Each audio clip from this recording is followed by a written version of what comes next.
Who's got the rocket launcher? I say we blow it up. Now fire that thing.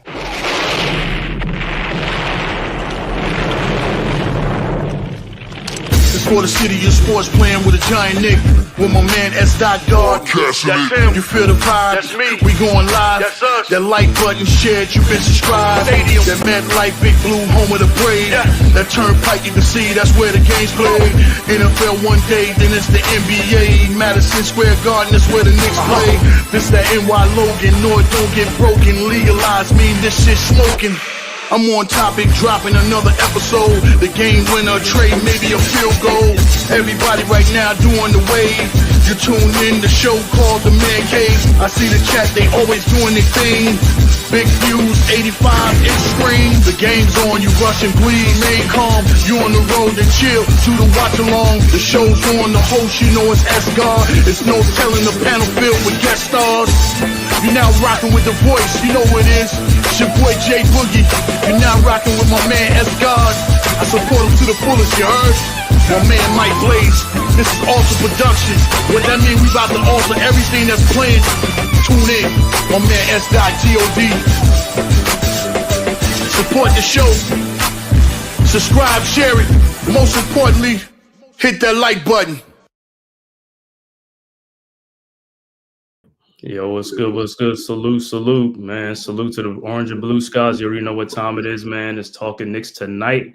I know I haven't been on here in a long time talking Knicks basketball, man. I just been doing a lot of live stream watch-alongs and stuff like that, man. But hey, man, it's always good to talk Knicks basketball, man. We got a lot to talk about tonight, you know what I'm saying? Especially what's going on with the Knicks, you know what I'm saying, so far the season, players analysis, as well as some solutions and stuff like that we could come up with and things like that, man.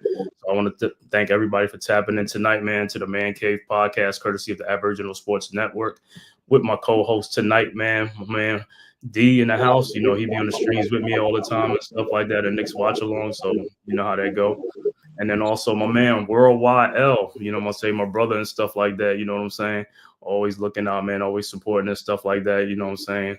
He was with me, you know what I'm saying, the last couple of weeks we've been going to the sports bar, you know what I'm saying, watching them beat downs. You know what I'm saying? It's like, it's all good though, man. But I want to thank everybody for tapping in, man, from YouTube, Twitter, and all social media platforms, man. Make sure you hit that like and subscribe button, man, to the Man-Cave podcast, as well as the Aboriginal Sports Network. You know what I'm saying, man? Shout out to the chat. Big Pat, what's good, bro? You already know what it is, man. You already know. Worldwide, no doubt. Yeah. But you know, it's all good and stuff like that, man. He's asking, do you do Jets content? You know, he just like the Jets. He's a Giants hater. Nah. You know he's a Giants. I'm a Jets and Giants fan. I'm one of the few that's out there that exists. From Rockaway, Queens. You know what I'm saying? Yeah, but like I said, man, so we'll be on topic on the first first business today would be talking about the Knicks season in review and how do you guys feel about the season so far? You know, Knicks coming in right now this season in second place in the Atlantic Coast Conference, but they are third overall in the Eastern Conference. Knicks coming in this season right now. Knicks are 37-20 on the season. You know what I'm saying? Good for second place in the Atlantic, but third overall, which is not bad at all, man. So I'm gonna let you guys go first. I'm gonna let Worldwide L go first, and I'm gonna let D go. How you feel about the season so far in review?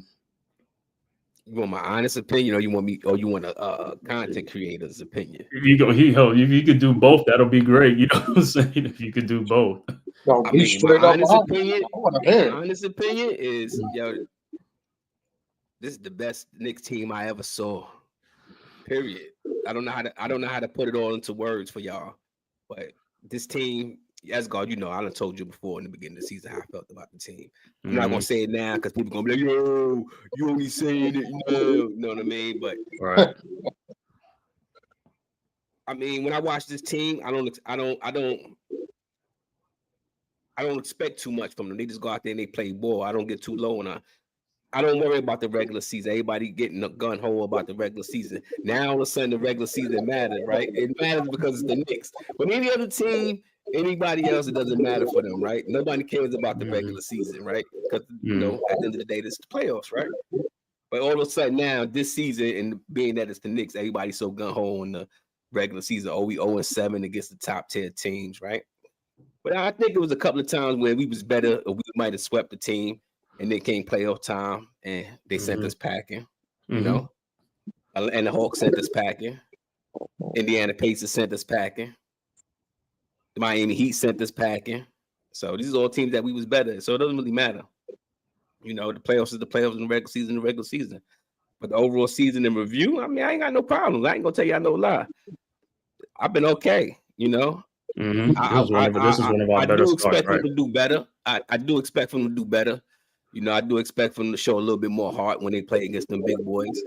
I don't worry about the Cavs. You know, I'm more concerned about Boston and how we play against them. You know what I'm saying? I'm not really worried about OKC because they're not in our conference. So shit happens when where they beat us 2 times. Okay. Ooh, okay. We only faced them 2 times, you know. So I mean, I don't get too, you know, I'm just chilling. It's a good season. That's God. I mean, it's the best record we had since I don't know how long. The best team I ever saw in my lifetime, and I'm 48 years old. Best team.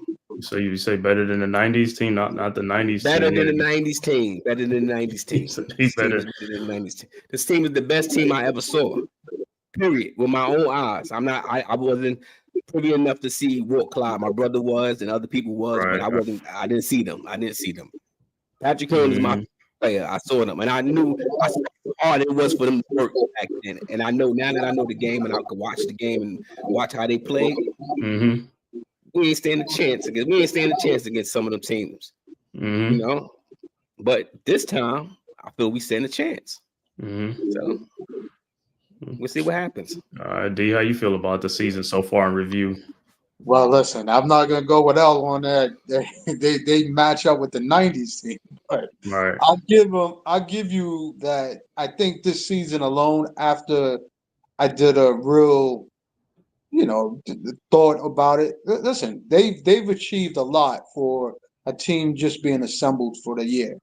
Of course, we can nitpick with the losses, a lot of things that they're very superb or doing, or don't do.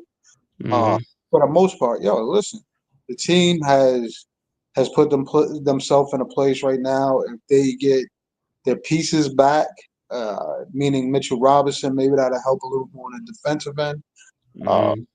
There's certain things that we could get some guys healthy and see where they are.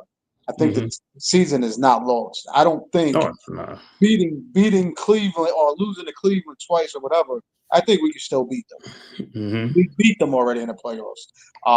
So that's Boston is another animal. But no, I think where the Knicks are right now is a good feeling as far as what they've been able to put together for the short time they've been together. So I'm happy. I'm happy with the season thus far.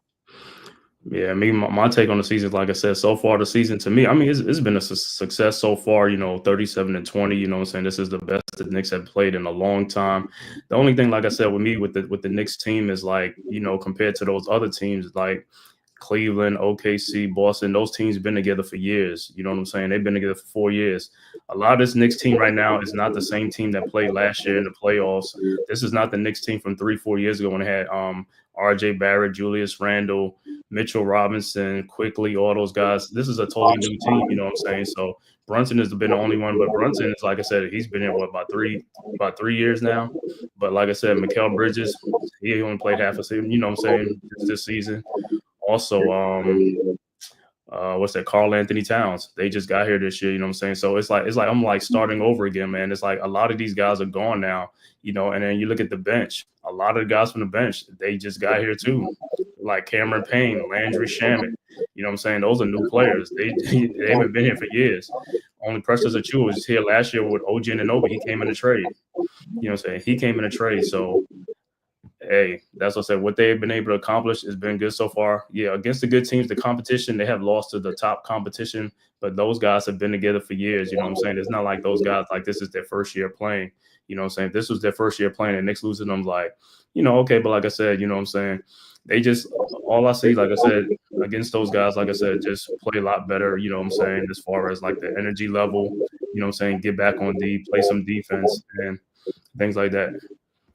So it's just like that's what they got to do. Once they do that, hey, everything will be good, man. But like I said, it's a process. You know what I'm saying?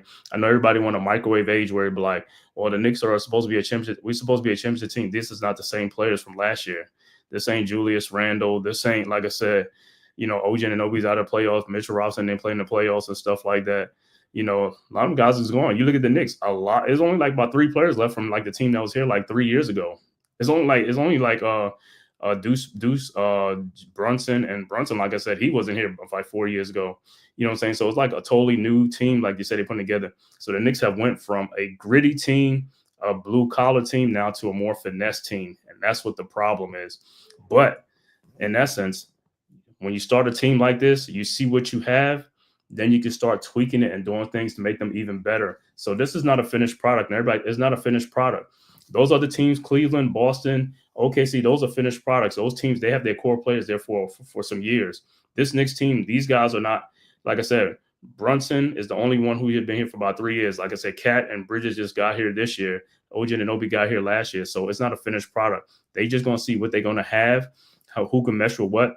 And you got to realize Josh Hart, some of these guys, and Bridges, these guys could be coming off the bench if they get a couple of more starters. You see what I'm saying? To strengthen that bench even more. So some of these guys that's in the starting lineup may not be starters. You know what I'm saying? They just in there because of the trades that the Knicks made. They traded away a lot of players in these trades for Karl-Anthony Towns and for Bridges. You know what I'm saying? That's what depleted the Knicks in these trades, and OG Anunoby. You know what I'm saying? So all those are 3 trades. It wasn't like these guys signed here in free agency where, they kept the core team and they signed. No, these guys they came here in trades. When you come here in trades, you're going to be trading away players.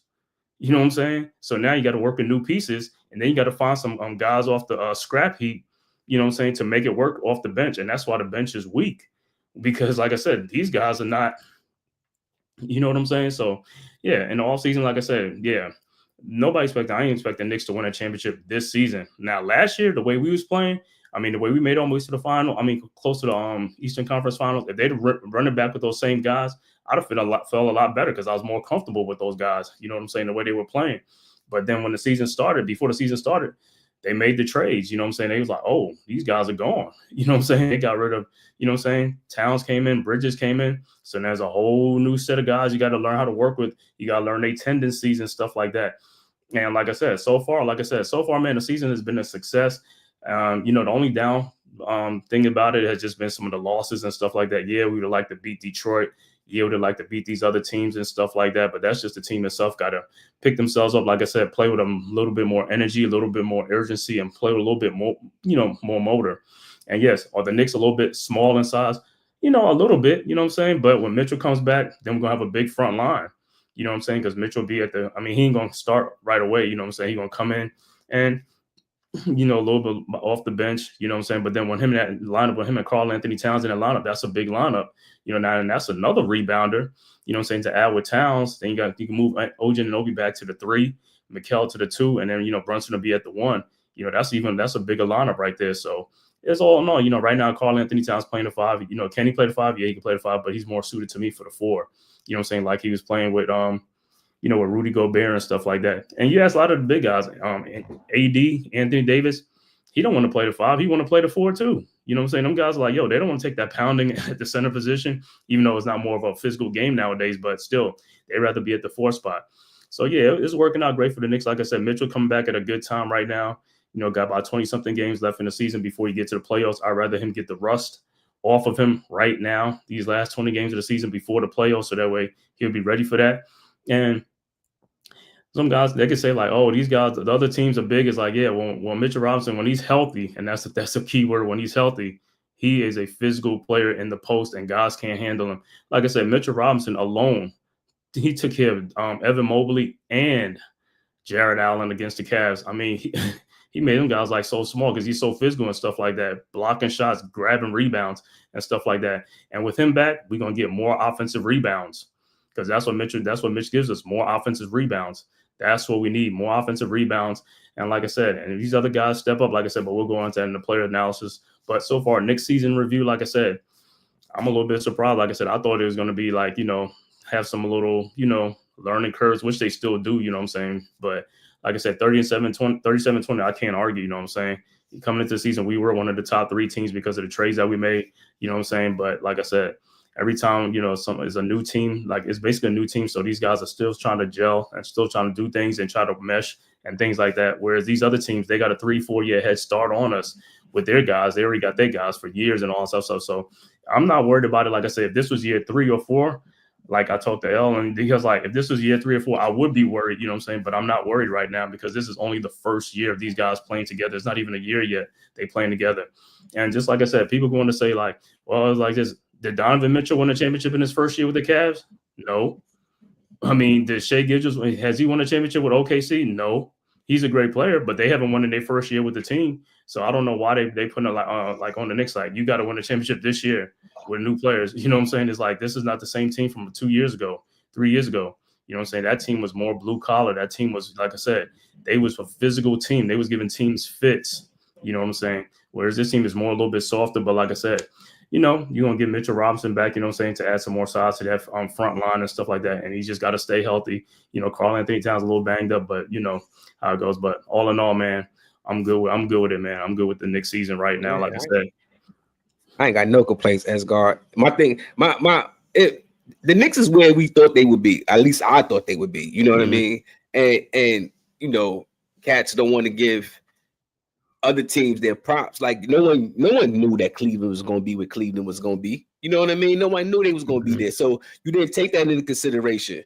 Look at but they should. I mean, they've been together for 4 years. They should. So they said that the Knicks were going to be the second best team in the East, right? But no one thought about the Cavs, right, leapfrogging the way they did, right? Okay, so this is what according to our record, we are where we supposed to be.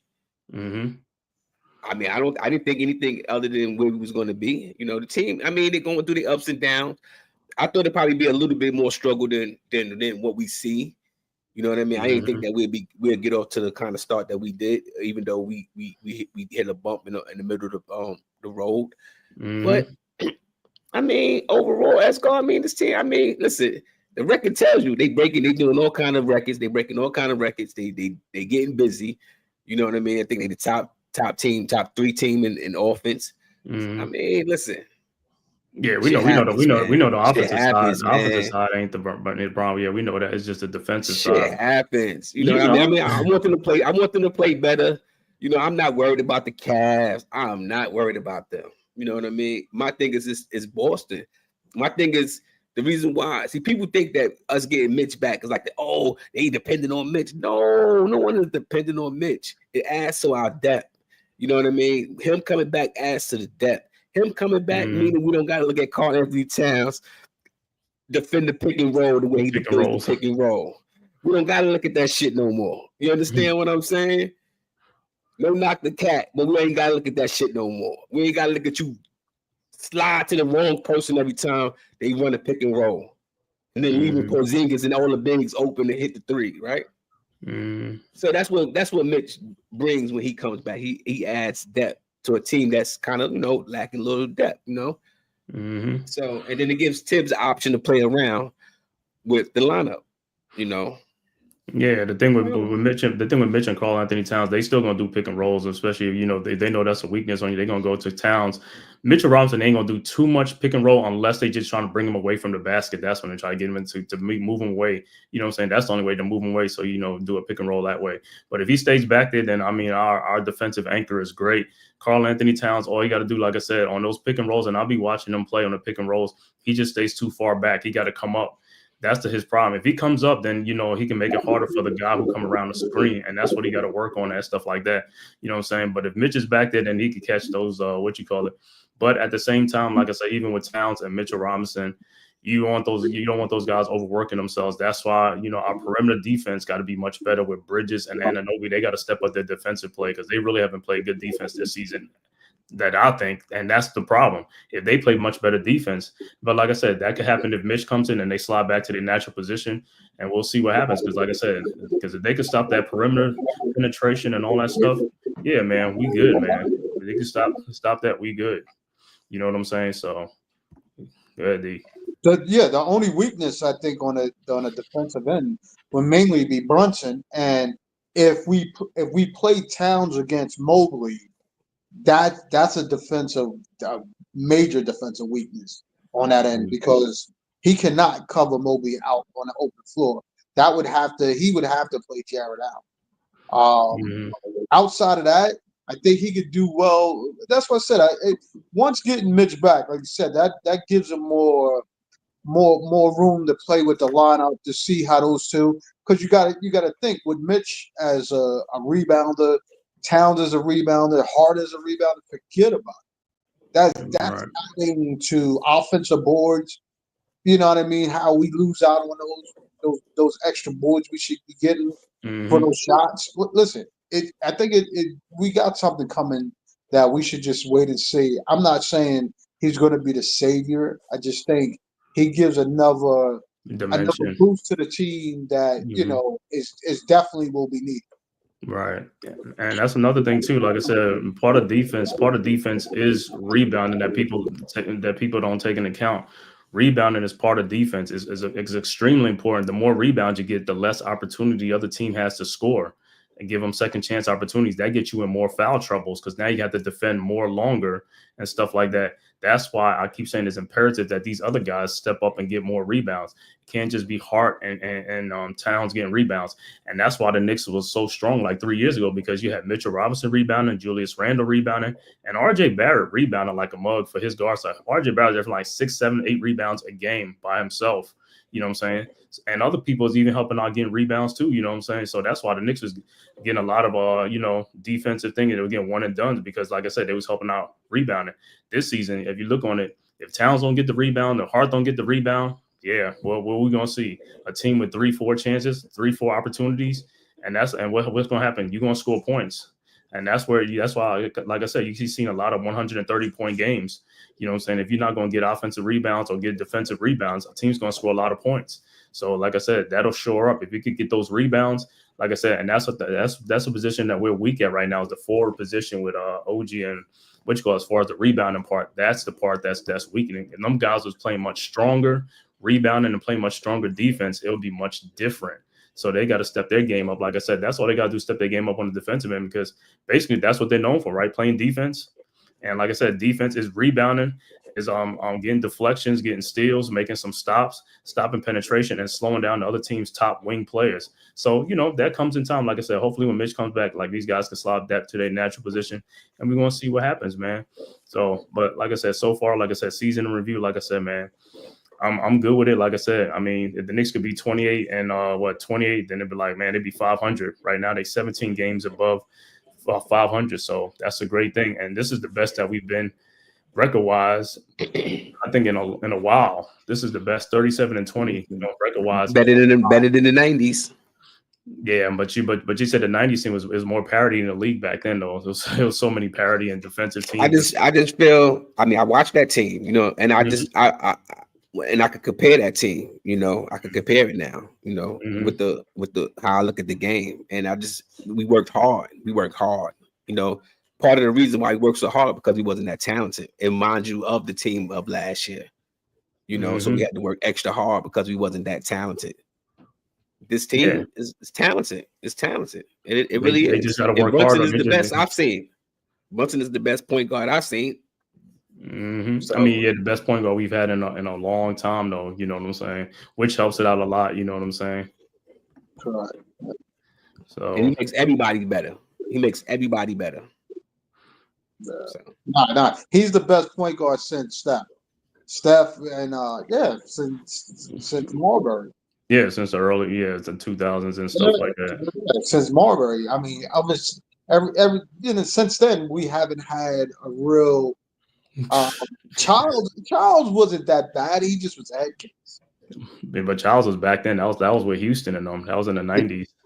That's what I'm saying. I mean, I'm just going back. Going back, right? Well, listen. If you really want to go back, then it hasn't been better since we had Mark Jackson and Ross Strickland. Those are the best point guards that we ever had, and them dudes was a beast. You know what I'm saying?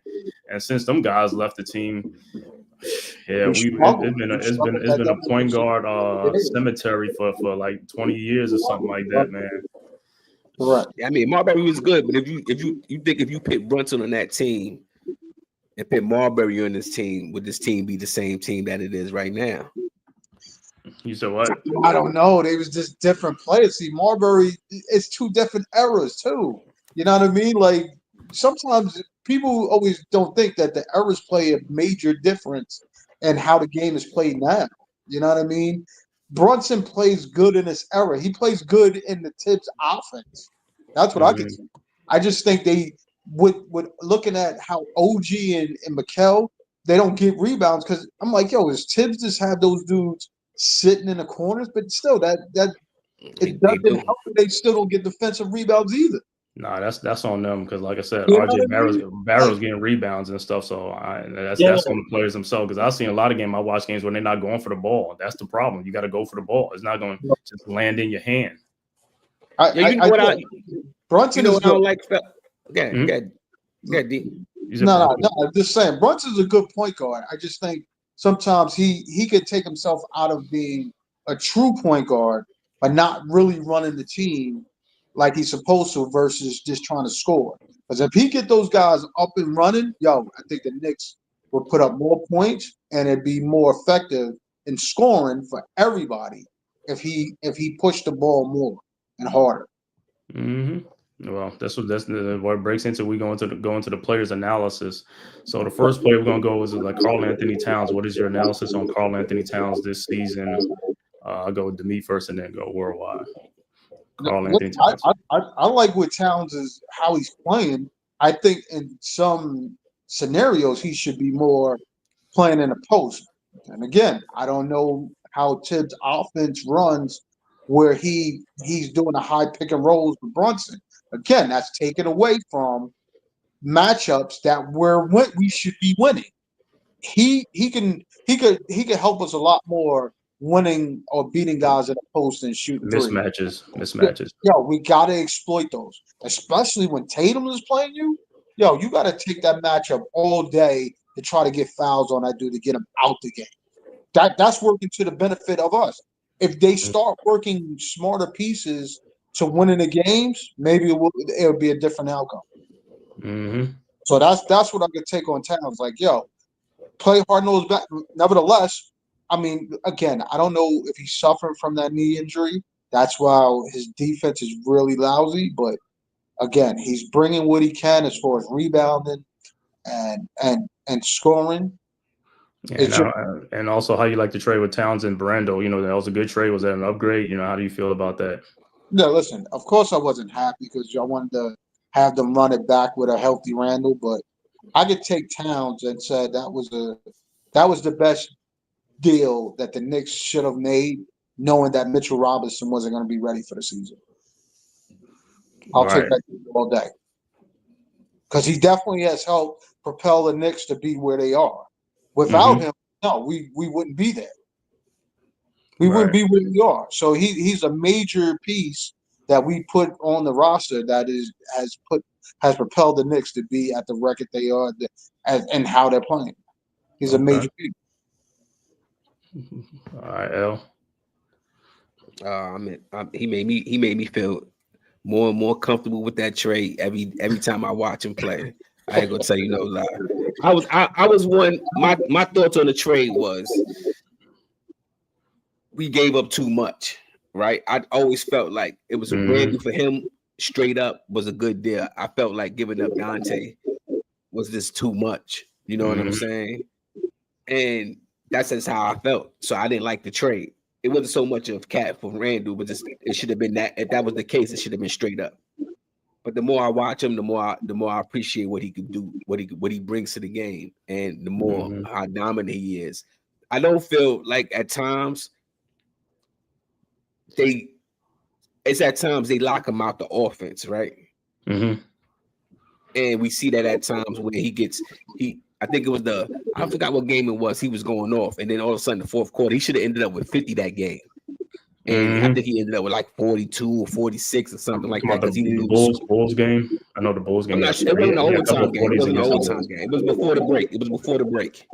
It was one of them games when he scored back-to-back 40. It was one of those games. And he got iced out in the fourth quarter. Not to say it was done on purpose, but guys were looking for their shot. And I felt like he should have. It was at that time the team Brunson too should have been looking for him more than what they was looking for him. because what he brings to this team, he allows everybody else to get busy. You understand what I'm saying? And if you don't get the big man involved, then everybody else can't get busy. See, when I was telling you when you called me about Brunson going out there, with Brunson going into these games and he's shooting first, he's not getting everybody involved. And get the big boy involved first. You know what I mean? Because once you get the big boy involved, everybody else gonna get involved. You know how I always like to talk about people getting touches, getting touches in the game, to touch the ball. It gets your morale working. You know what I mean? You feel part of the game. Is that times where you look at McCall, he's on the side, he's not even being part of he's not even in the offense. It ain't nothing that he ain't doing. Is that they got Brunson got the ball.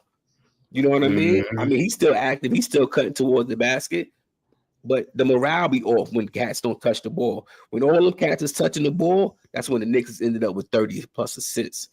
When they're not touching the ball is what you see when you play against the Cavs, when you play against the Boston. That's the problem.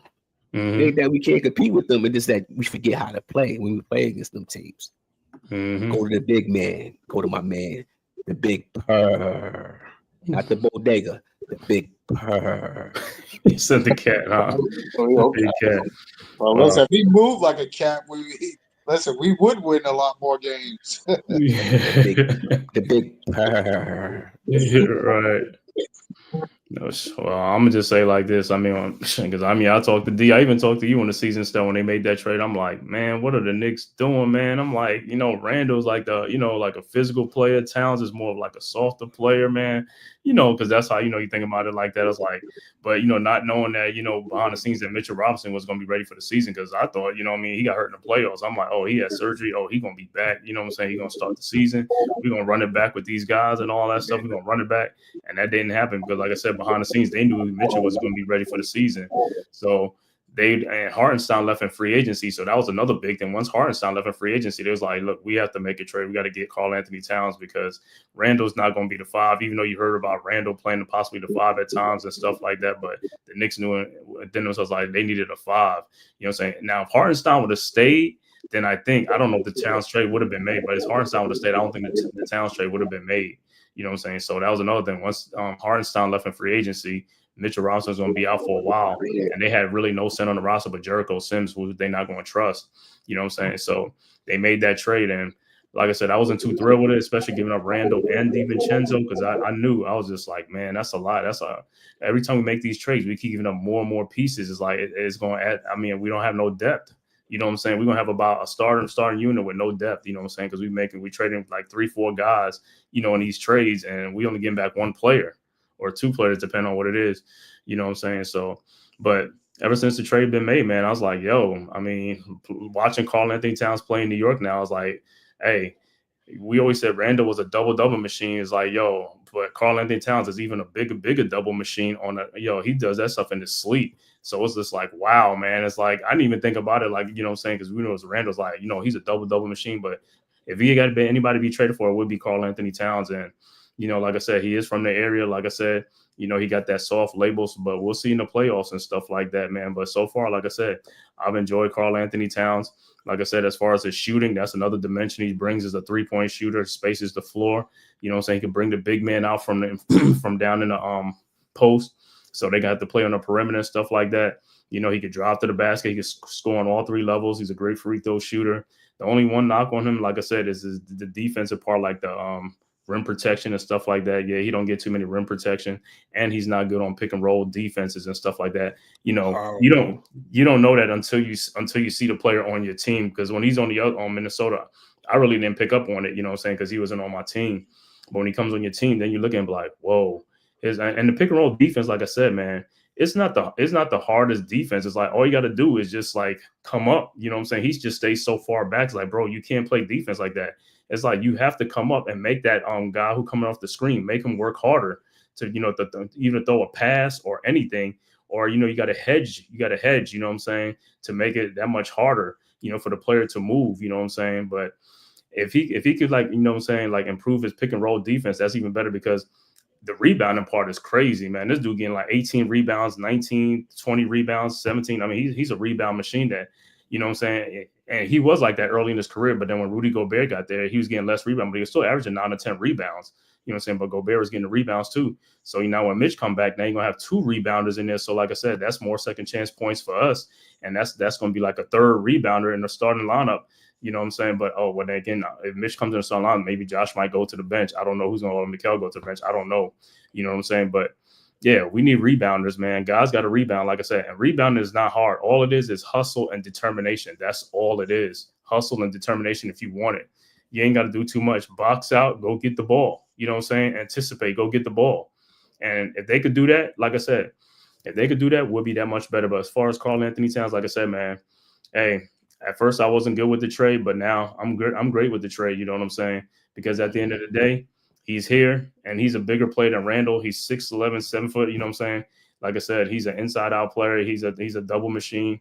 You know what I'm saying? I ain't gonna say he's a two-way player, but you know what I'm saying? As far as rebounding and points, yeah.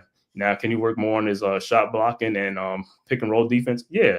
And who knows? It might rub off him with Mitch, but, he played with Rudy Gobert, who was a good defensive player who won, you know what I'm saying? So that really didn't do too much. So, but, with Tom Thibodeau and Mitchell Robinson, hopefully, they can help do that stuff like this. And another thing, just like how Tibbs helped, I will give Tibbs, he helped with Mitchell Robinson fouling, like getting rid of them silly fouls he used to get early on in his career. But Towns still be doing that stuff. It's like he gotta get rid of that too. The stupid fouling. We need you in the game. You know what I'm saying? We can't be picking up these little bunnies. You know what I'm saying? These little fouls that you get because we need you in the game. We don't need you to get 2-3 fouls. You know what I'm saying? Go sit down. But as far as Towns, man, I'm good with that, man. So I got a knock on. I forgot to put my knock on the big purr. If I hear his ass say, "Oh my God," one more. If I hear him say, "Just go to the fucking hole," and if you don't get the foul call, just go back down. Stop saying, "Oh my God." Exactly. Every time. Every time. Like, damn, cat. If I hear you say that shit one more time, I'm gonna jump on the damn screen on your ass. Like, yeah, he want to sit there and have a conversation with the ref while they scoring on the like, let it go, bro. Let it go. I mean, he get hacked. I'm not saying he don't get hacked. All day. Too much complaining with the refs after every foul. Too much complaining. That's what it is, right? Because you put your team in a bad predicament when you just keep arguing with the ref or complaining, because then the other team goes down and score or something like that. They go down and score. That's one of the biggest problems I have with this team is that they give up them uncontested transition points, right? I mean, we get killed. We get killed by that all the time. Mm-hmm. All the time. So all right. I think they got to clean up. All right, so good on Cat. So the next player we're going to talk about is, I think the most dependable Knicks so far this season has been Josh Hart, man. Listen, I can't say enough about Josh Hart. You know what I'm saying? I know he's a role player and stuff like that, man, but that guy leaves it out there every day, every game, man. Don't matter what it is. He's not the best shooter in the world, but any points he give us is gravy, is great. You know what I'm saying? All that, I could always count on him to get rebounds. I mean, I don't know how you do it at 6'4", 6'5", but the dude averages like doubles and rebounds and stuff like that. So you got to look at his stats. Every day is like a double machine as far as his points. But the rebound, man, he gets 16 rebounds, 13 rebounds. And everybody know in the playoffs last year, man, that dude was gobbling up rebounds, man, next to Hartenstein. I was like, oh my God. You know what I'm saying? It's like, and like I said, Josh Hart might not be the greatest dribbler or fast break guy or whatever and stuff like that, and I know, and I talked to Demi, I was just like, my only pet peeve with him is just like he just hesitates too much on wide open shots. He just passes up too many wide open shots. You got to be ready to score the ball, because every time they give you that ball, it's the shot clock is running down, and every time you fake it and come in the lane and take a bad shot or throw to another player, it's almost a shot clock violation, bro. Take the shot. I don't care if you make it or you miss it. Only two things going to happen. You're going to make it or you're going to miss it. I'd rather you do that than turn the ball over. So that's my only thing with him, just the hesitation on shots that he's wide open on. But other than that, as far as intangibles and stuff like that, he's the guy who hustles on our team. He goes after loose balls.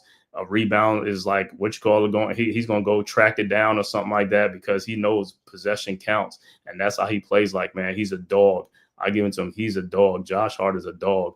And I don't care if he's a starter or if he's coming off the bench. If you can get that type of production from a guy like that, it helps your team out tremendously. You know what I'm saying? A player like that, you need that on your team, because every team needs a guy who's going to do the dirty work. You need that, man.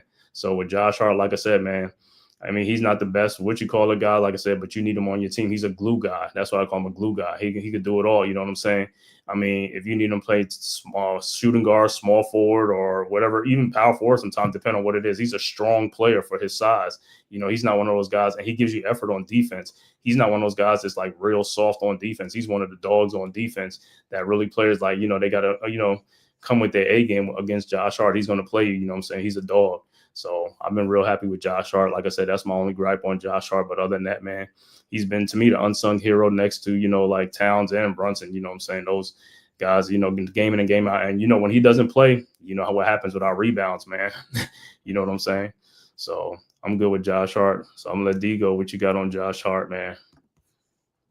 Josh Hart, like I said, whatever we get back or whatever he do with that lineup, to me it just gives the rotation that much depth coming off the bench, like you kept saying, as far as having another hustle guy, or even if Mitchell comes off the bench as another rebounder, another offensive, whatever the case may be. I think Josh Hart has definitely overachieved for me, because I didn't see him as playing as hard as, you know, for other teams that I see him playing for the Knicks. So listen, I love Josh Hart. Josh Hart is the heart and soul when you think about defense, rebounding, or a hustle man. You know what I mean? He's that guy. So for me, listen, Josh Hart could do. I think more or less, I need Josh Hart to start shooting them jumpers. I'm thinking about the last game. He had 19 points. It was mostly layups and foul shots, but it was like, yo, they left you open, dude. You could have had a lot more you could have put on the table with that. A lot more jump shots you could have taken and definitely helped the Knicks with the scoring punching with Boston. But again, Josh Hart to me is a plus. Wherever they put him, I think off the bench, starting him still. Listen, I think adding more depth to this lineup is definitely going to help him. He will be a part of that, whether he's coming off the bench or not. Okay. Yeah, what you got on Josh Hart, man? You know, one of the things I like about Josh Hart is he does a great job at seeing what the game needs. You know what I mean? Seeing what the team needs at that moment, and he tries to go out there and do the job or whatever it is that the team needs at that moment, whoever we playing against. That's what I love. That's what I like the most about him. You know, he does a great job at that. So whatever he give us. But I just like the fact that he does that, and not too many players do that. You know, and that's one of his strengths. Yeah, and it's no knock to nobody else, because it's all-star players that don't do what he do. You know, they just go out there. They go out there and they just do their job.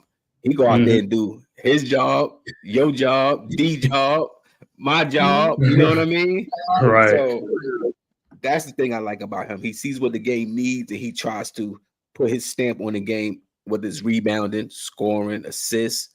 You know, just hustle plays. If me diving for a ball a loose ball could change the course of a game, and you know, go back to the word of morale again, bring up the team morale.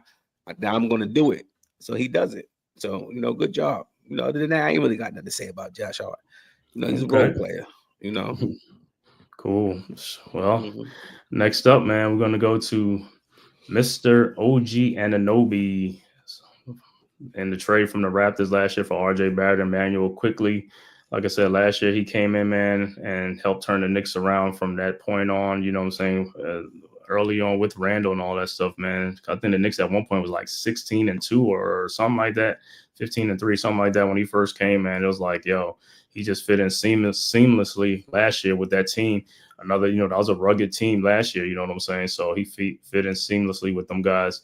You know, so he had a good year last year, but, you know, of course, the injuries crept up in the playoffs, you know what I'm saying, last year, because we really could have used his size and things like that last year in the playoffs, you know, especially against the Pacers and stuff like that, man. Well, he was one of those players that was really missed, because I think if we'd have had him at least, you know, that'd have been even much better to help us advance and stuff like that, you know what I'm saying? But he wasn't available and stuff like that. So this year he came back in this season, man. Like I said, with OG and Anobi. Like I said, me personally, like I said, his scoring has improved this season. Like I said, you know what I'm saying? He's been scoring some points, but like I said, the problem, like I said, with me, has just been on his defensive end where that was his calling card, is the defensive side. You know what I'm saying? It's like, yeah, he plays some good defense. I ain't gonna lie, here and there sometimes against some players and stuff like that. But you know, this is the regular season, so we'll see if we have him available in the playoffs. We'll see how his defense picks up and stuff like that. And this year has been a little bit different because this year he's playing the 4 position. You know, last year he played the 3. You know, because we had these other guys there. Hartenstein was here, you know, even though Mitch was out, so he was playing the 3. Now, and you know, Randall was here too, so Randall's playing the 4. But now with Randall gone, Hartenstein gone, he's been, you know, playing the 4 position, and that's not his position. Even though he can play 1 through 5 on defense from time to time, but the 4, I think that's hurting him. Like I said, that's why I can't wait for Mitch to come back so he can go back to his natural position at the 3. You know, same playing against the other wing players and stuff like that. You know what I'm saying? And he's been slowed by a little bit of injuries this year too and stuff like that. So hopefully, like I said, you know, playoff time coming these last 20-some games, he could shake off the rust, man. I know he's playing with a toe injury right now. That's what they're calling it. You know, so I don't know, man. That could be another tricky injury for him, you know what I'm saying? But we're going to need this guy in the playoffs and things like that. So hopefully, like I said, he can fight through it and stuff like that, and he'll be available and stuff like that because I want to see what he's going to do in the playoffs, especially when Mitch comes back and stuff like that, and he goes to the 3 position to see, you know, if his defense will pick up and also the rebounding because we're going to need help with that rebounding. I don't care where he's on the court. As long as you're on the court, you're playing 30, 40 minutes, we're going to need your help on the rebounding side of it and stuff like that, you know. Yeah, you can get block shots and steals, but, yeah, we need that rebound, and we need you to shut down some of them perimeter players from coming in the paint. That's what we need, dribble penetration. We got to stop guys from coming in the paint because that's what's killing us, you know, coming in the paint and, you know, that, you know, getting in the paint when Mitch not there, you know, guys are scoring baskets and stuff like that. And also, you know, from these guys playing new tiers, like a lot of miscommunications on defense. Guys are like, you know, a lot of breakdowns in defenses. Like, I'm like, man, these guys are like, yo, they looking behind them, people getting layups behind them easy, cutting back door and things like that. Hopefully they could talk better and do some better communications and cut that down. You know what I'm saying? And I don't know, you know, Towns talking to these guys from behind, but I know Mitchell Robinson's a good, like he talks on there, you know, talks to those guys and stuff like that while he's on the, you know, on the back end and stuff like that. So we'll see. But with OG and Anunoby, like I said, so far, I mean, it's a mixed bag with me. With him, like I said, he just got to pick up his play on the defensive end. The offensive end is good, you know what I'm saying? He just got to get a little bit more aggressive, got to get that motor revved up and stuff like that. I want to see him play at a faster pace and stuff like that with OG and Anunoby. But, D, what you got on OG? Listen, OG, I expected more from OG coming into this season, to be honest with you. So he's been a little bit of a disappointment to me because 2 rebounds, 3 rebounds a game for a dude putting in, like I said, 35, 40 minutes a game. That's poor. That's poor to me. Outside of him being healthy, that's what I would like to see. Again, like you said, going last year, we could have used him in that Pacer series. We missed his added input. To me, last year it seemed like he put more efforts on the boards than he did this year. To be honest with you, didn't see that last year with the lack of effort on that. But everything else, as far as development wise, as far as like his shooting, and like you said, if the team played faster, if our point guard pushed these guys to play faster, I think we would get more out of our wing guys than is shown, and it would help the team. Like you say, like everybody touching the ball, everybody feeling a part of the game. When we play a 2-man game, I isolate some of these guys out of the game, and OG's dudes, and maybe him touching the ball a little more will get his motor up. I guess, but as far as what I'm looking out of OG, I need more rebounding. I need him to exactly talk on defense, help those lack of those like the Karl Anthony Towns, help them out. I mean, there's no way to help Towns with his pick and roll shit. He don't have the footwork, whether it's that injury or not. But we just need OG to be that guy on that defensive end. With if Mitchell comes back, and like you said, those guys between him and Mikel, listen. I'm already looking for a better second half. Okay. See what these guys got to offer. All right, L. Unlike y'all guys, I actually enjoy my man OG Anunoby. I don't see what y'all see when it comes down to him. I'm sorry. I don't. He's averaging career highs all the way around the board. Rebounding, he's averaging about 5 rebounds a game. He gets 2 steals a game, so that's another 2 more possessions he get. We're not even going to talk about how many deflections he get that goes our way that he doesn't even get credit for. So I don't see what y'all guys see. I'm sorry about that. I mean, I have no gripe with OG. I mean, I just wish he would have played. I wish he would have played before the break. I wish he would have played before the break, knowing that y'all probably he wasn't going to play the back-to-back, just to get him out there to get his feet wet, because he looks like he ain't got his feet wet coming back. You know, he's been out a couple of games, so you know, I didn't expect too much from him coming back. And his first game back is against Cleveland. Next game back is against Boston. So I didn't expect too much from him. I mean, he's been doing his job. You know, I mean, everybody can cry about the money, but that's the going rate. That's the going rate for players these days. So I got no problem with the money, and it ain't my money anyway. So I don't care nothing about the bread. Give him everything. Give him everything. So when Cats complained about the bread, I'm like, shit, that ain't my money. Hold on, Lee. Let me ask you a question. Compared to his monies with, say, another superstar like Tyrese Maxey, OG.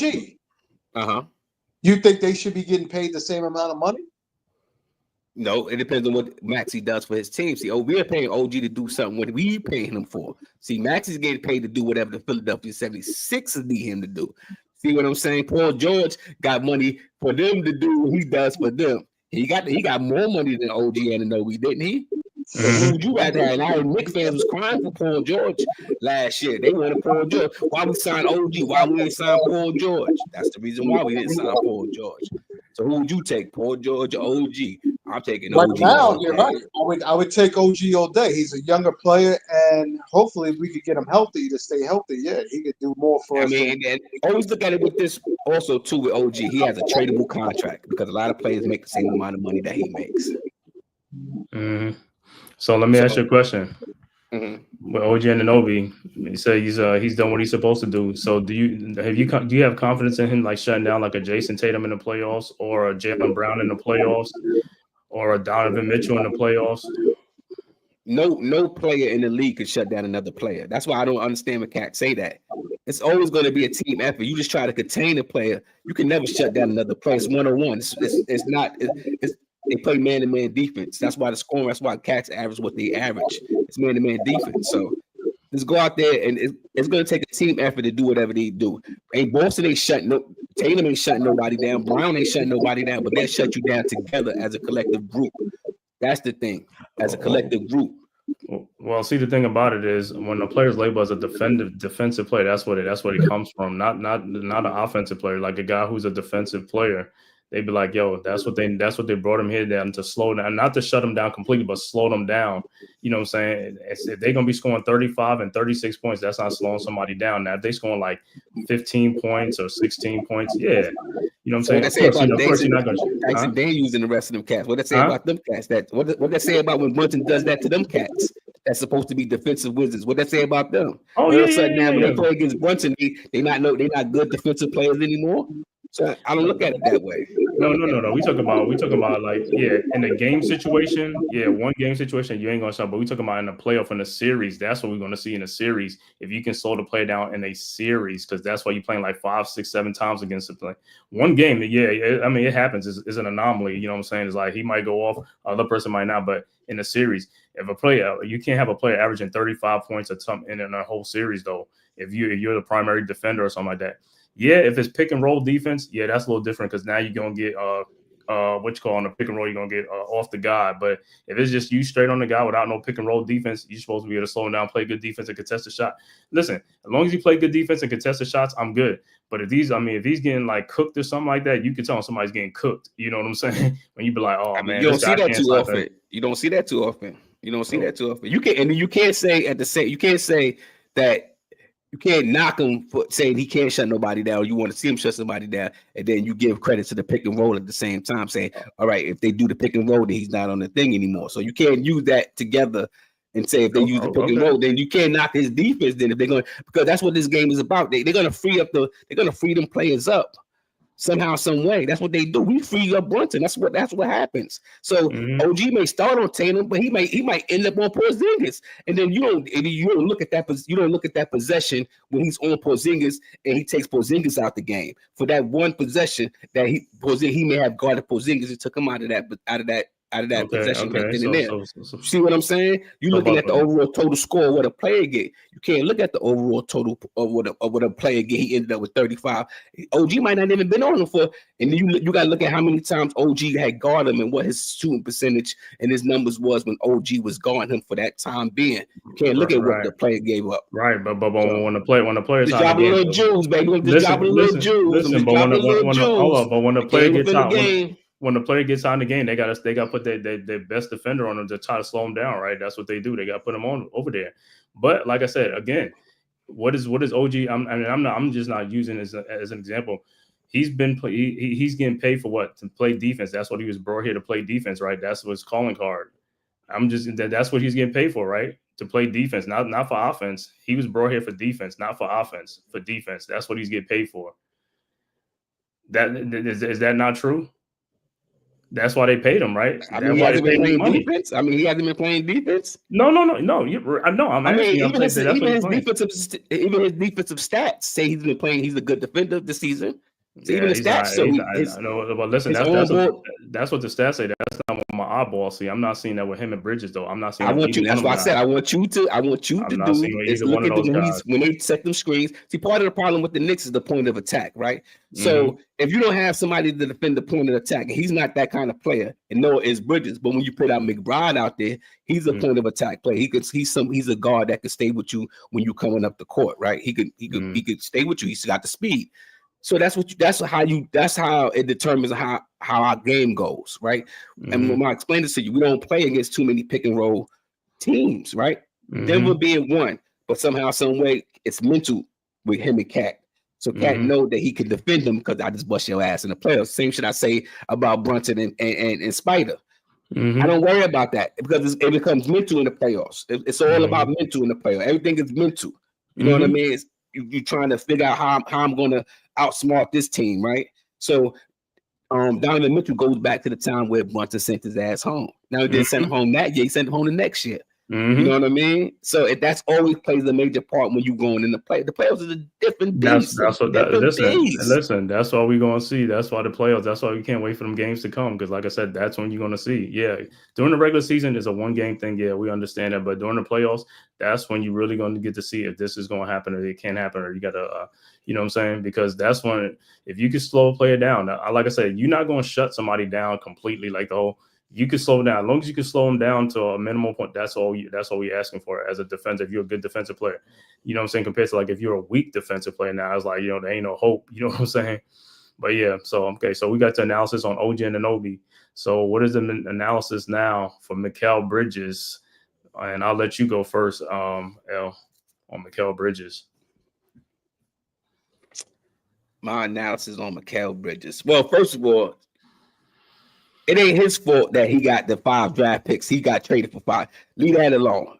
They ain't got nothing to do with him. And anybody keep attaching them 5 picks to him. So once they get over that hump, then you can dissect this game better than how everybody dissect his game. You know what I mean? I think part of his problem is he just need to be involved in the offense more. You know what I mean? Him scoring, what he had 40 against the Spurs on Christmas Day. Him scoring 40 and doing things like that. That's what he does. But you gotta involve him in the offense. You know what I mean? That's just my thing with him. So when they do that, nobody ain't got nothing to say. But when he's not a part of the offense and he ended up with what he had the other night, now you make a good when you talk about rebounds with him. There's no reason for you not to have. Well, you have one rebound or no rebound. Like there's no reason for you to have that. You understand what I'm saying? It's no reason for him to have that. But part of the thing is when you don't get them touches and you're not part of you don't feel like you're part of the game. And then you get benched and then you sit down and then the next dude come in there. Now you really ain't in rhythm. So then you catch a little smoke towards the end of the game. Let's hope that carry over to tomorrow night. You know, he seen the ball go through the basket. I mean, I don't have a problem with Bridges. Would I like to see RJ here? Probably so. You know what I mean? This is a personal me for me and RJ. Right, I know. You know what I'm saying? Because RJ do go to the hole. One of the things that Bridges don't do, he don't go to the hole. You know what I mean? He'll go to the hole and then he'll stop, fall away, spin around, and then do a fadeaway. You know what I mean? So I don't understand that part with him. And then when he do go to the hole, he misses a lot. You know, so that's the only thing that I really have a problem. But I don't have too many high expectations. I'm happy he's a Knick. You know what I mean? I was excited about the pick. I didn't the trade, I should say. I didn't care nothing about them picks because I felt like if this team was going to be anything close to what they think they're going to be, then them picks is not going to be nothing. Now could you have traded those picks for another player? Absolutely. Absolutely. Okay. You know, but who that player remains to be, no one knows. And we can all look at the Luka trade and say, yo, we gave up $5 million for the day, and them niggas got Luka for nothing. No, listen. You got Luka for AD, right? I always look at the KP deal, right? Think about this, y'all. The KP trade is the trade that keeps on giving. Just think about that trade and how many players we got from that trade. That's it. And just think about that. It's all the players. If you don't make that trade, you don't get Randall. If you don't get Randall, you don't get Cat. If you don't get Randall, you don't get Brunson. And the listeners go on and on from that one KP trade. From that one KP trade, y'all. It's so many angles that KP trade that open up for this team. Right. So, you know, stop worried about the picks. The picks only meant something when we was a horrible team. When we was a horrible team, but when you're a team that's winning, the lottery picks, right? Yeah. And then captain, people want to come play with this team. Dudes want to come play. Look at everybody on this team. Everybody's playing at a all-time high, career highs, probably except for Mikal because he's in a different role. But Hart numbers is a career high. OG numbers is career high. Cat numbers is career high. His overall play is career high. Brunson is having a career high with his assists and things of that nature. You know what I mean? So. Yeah, it's good to be a Knicks fan. That's it. Okay. It's good to be a Knicks fan. All right, D. Yo, Lee, I know you're an OG fan, but he could rebound a lot more, dude. As well as rebound. Mikal can rebound or he's both of them. Both. Them dudes lackluster. Listen, he's another one. Like you said, his rebounding could be a lot up. I mean, come on, for a dude that's almost nearly 7 foot if he stretches his arms straight out. Listen, we could use those arms to get some more boards, second opportunities as far as putbacks, everything. Mikal Bridges, to me, other than, like you said, going strong to the bucket and driving to the basket a lot more, listen, what we're getting out of him as far as another defender, on-ball defender, I like his attributes for the most part. He's another one. He just needs to hit those boards harder. Every loose ball attempt, listen, every extra possession we get puts a point on the board or takes a point away from the other team, and that's how we got to look at it, and that's how they should look at it. Especially when you're in the game playing 35 plus minutes, you should never finish a 35 plus minute game with 2 fucking rebounds under your belt. So, I'm saying you play ball. Yes. All day. So you play ball, right? So think about this, for example. If you play 35 minutes and you only touch the ball 5 times, how would your effort be on that team that you out there? Not that you won't give an effort because you're getting paid millions and millions of dollars, but your morale will be down. You understand? Your morale. See, it's the difference between not giving an effort. It's the morale. I'm just out here. I'm wide open. Nobody giving me the ball. Yeah, I'm gonna keep it a buck with you, especially to the point where they are in their lives, where the money is definitely at the very top of where it is. Yo, you should, especially if you're not being effective on the offensive end, you should be the most on the defensive end. You should, as far as defensive boards, offensive boards. If you go for offensive boards and you get putbacks, those are points on the boards for you as well. That's putting you in the game. You dig what I'm saying? So if your effort is not where it needs to be, you're only hurting the team. So if you telling me you're gonna take yourself out of the game because you didn't get touches in the first 3 possessions, then you're in the game not helping the team. I don't think he don't take. I don't think he take himself out of the game. I think the team takes him out of the game. The way how the team is played. So if you watch it, that's when Brunson start getting into his groove, and it's like only time he gets it is bailout situations. Yeah, just think about that. I mean, listen, and I can understand that fully, but the fact is, you roll with the hot hand. It goes with anything. If I'm not hitting and somebody else is hitting. If I could get him off screens and he's still hitting and we're rolling with that, you got to roll with the game plan or what the game is showing you to be. You can't just change it because, let me get a couple of touches now and you miss 3-4 shots. You killing the momentum of where the team is already at. So again, I don't think he do that. I don't think he does that. I don't think he does that. No, RJ used to do that. I'm just explaining to you, like I said, touches in a game shouldn't distract you from the overall outcome of the game. You should play the game as the game is being played, whether you get touches or not, to the full. You dig what I'm saying? Like if I was on the court and I didn't touch the ball once, I'm still trying to rebound. I'm still trying to give out my team extra possessions on my effort. How good is your offense at that point? How good is your offense? He said it might affect him on the offense side, but it shouldn't affect you on the defensive side. It shouldn't affect. Listen, your extra possessions you go for is your possessions. You can make them your possessions. Why not? Putbacks, layups. You know what I mean? Everything you put into the game is a reflection of what you can get out of the game. And to me, if he plays the game, if you're telling me he plays off the effort of like that, then dude, he's not helping the team. He's hurting. His effort is there. His effort is there. His morale the morale is like, now I get the ball and I miss a shot.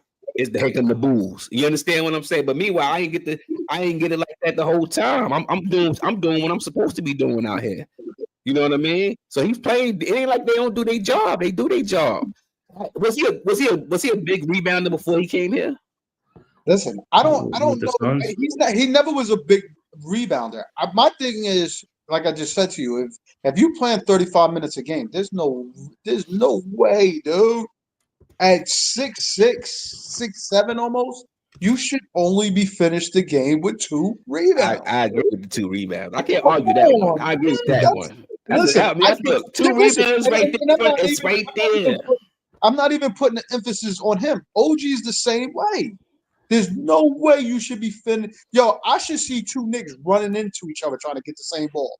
If anything, that means everybody efforts is to get that ball and save that possession.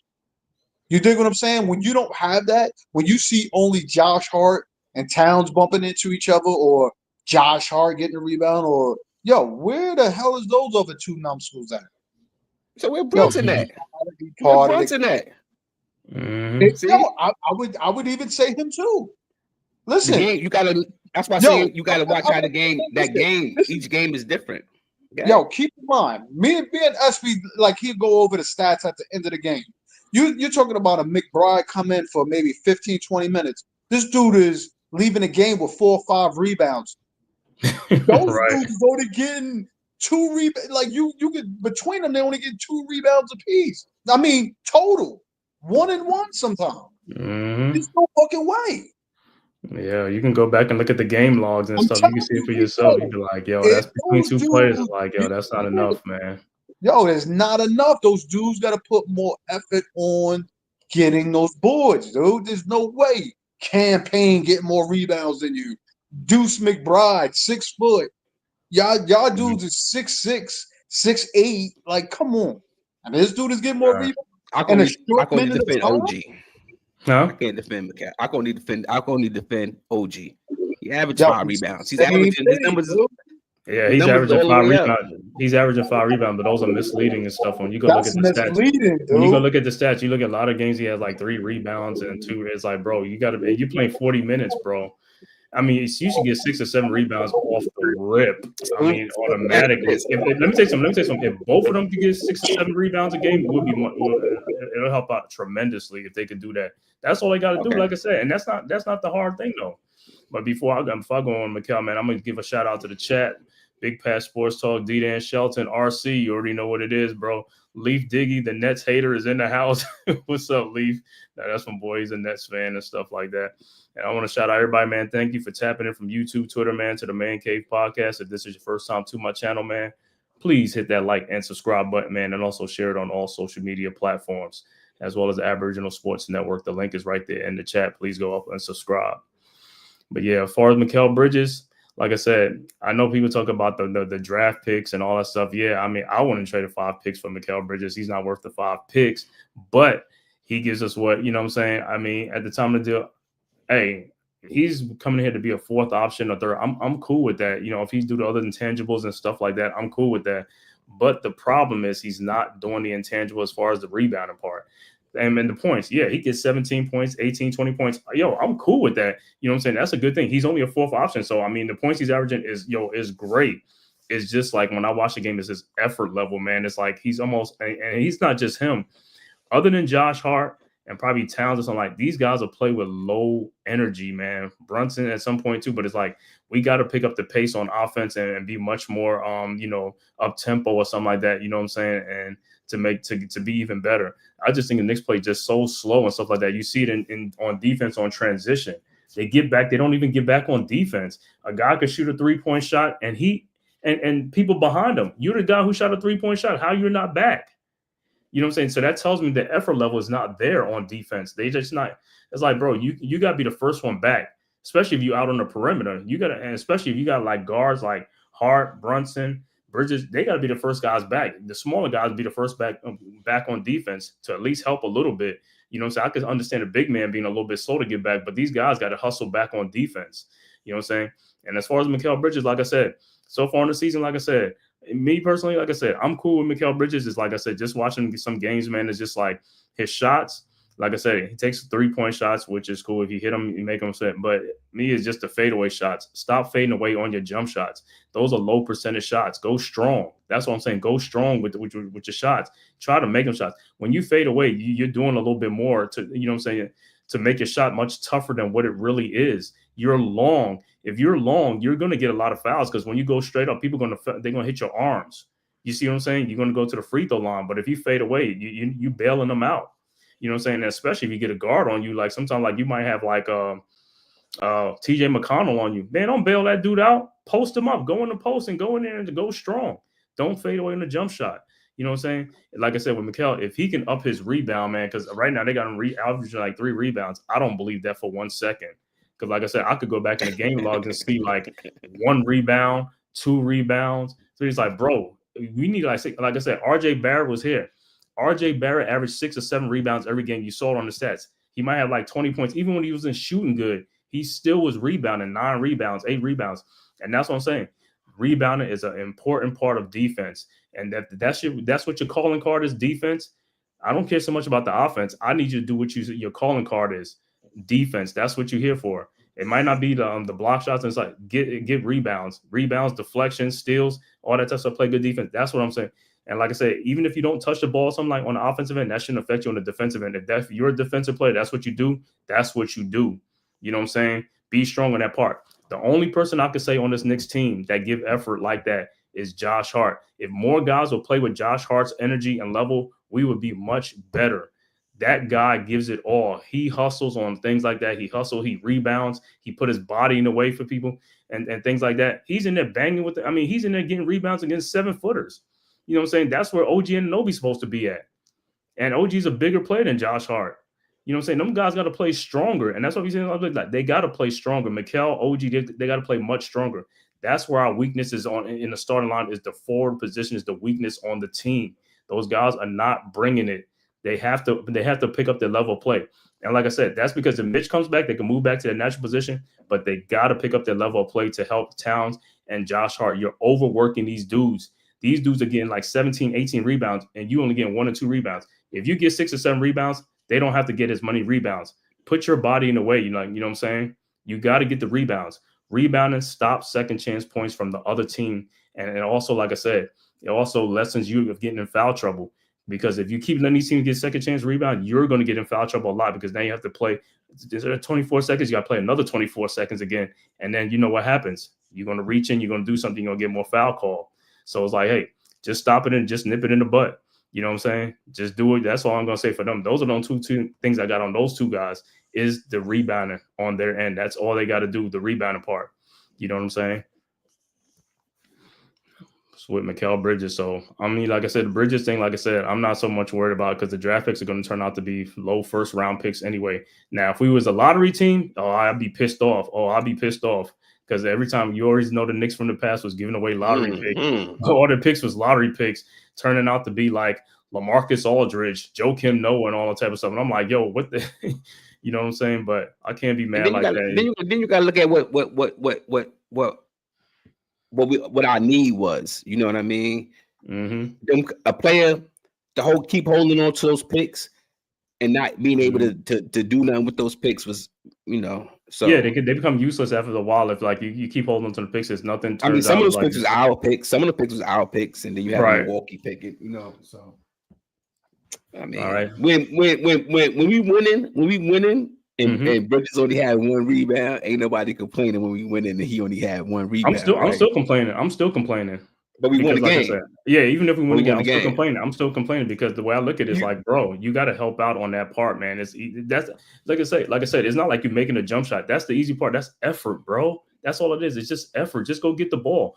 But how many times you seen in the game where a rebound comes off and nobody goes to the ball and it just bounces in the middle? And it's like, if it's not hard or Towns getting the ball, it's like, bro, you're right there. Go get the rebound. I mean, come on, man. You know what this team don't do? Asgard, this team don't do a good job of taking advantage of mismatch. They don't do that. And that's part of that. If you watch the game, that's how guys get frozen out. You know what I mean? Like when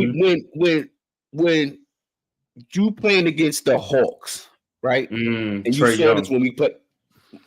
If he's guarding Mikal Bridges, there is no way that Bridges should get the ball every time down the court. Every time. When who's the center? Who was the center for what's the dude name that was played the center for the Hawks the last game right before the break? You talking about Okongwu? If he's guarding Cat, why are we not going to him every time down the floor? You see what I'm saying? We make the game more difficult than what it is. If he got Porzingis on him. We know Porzingis. Why you not taking him to the hole? Why Porzingis is at his strength when he's out there making you shoot threes. Because now he ain't got to move his feet. He ain't got to do nothing. You understand what I'm saying? We ain't putting him in foul trouble. We ain't doing none of the above. They have to take advantage of these mismatches that we constantly keep getting time and time again. And I think that we'll be all right. That's why I don't nitpick.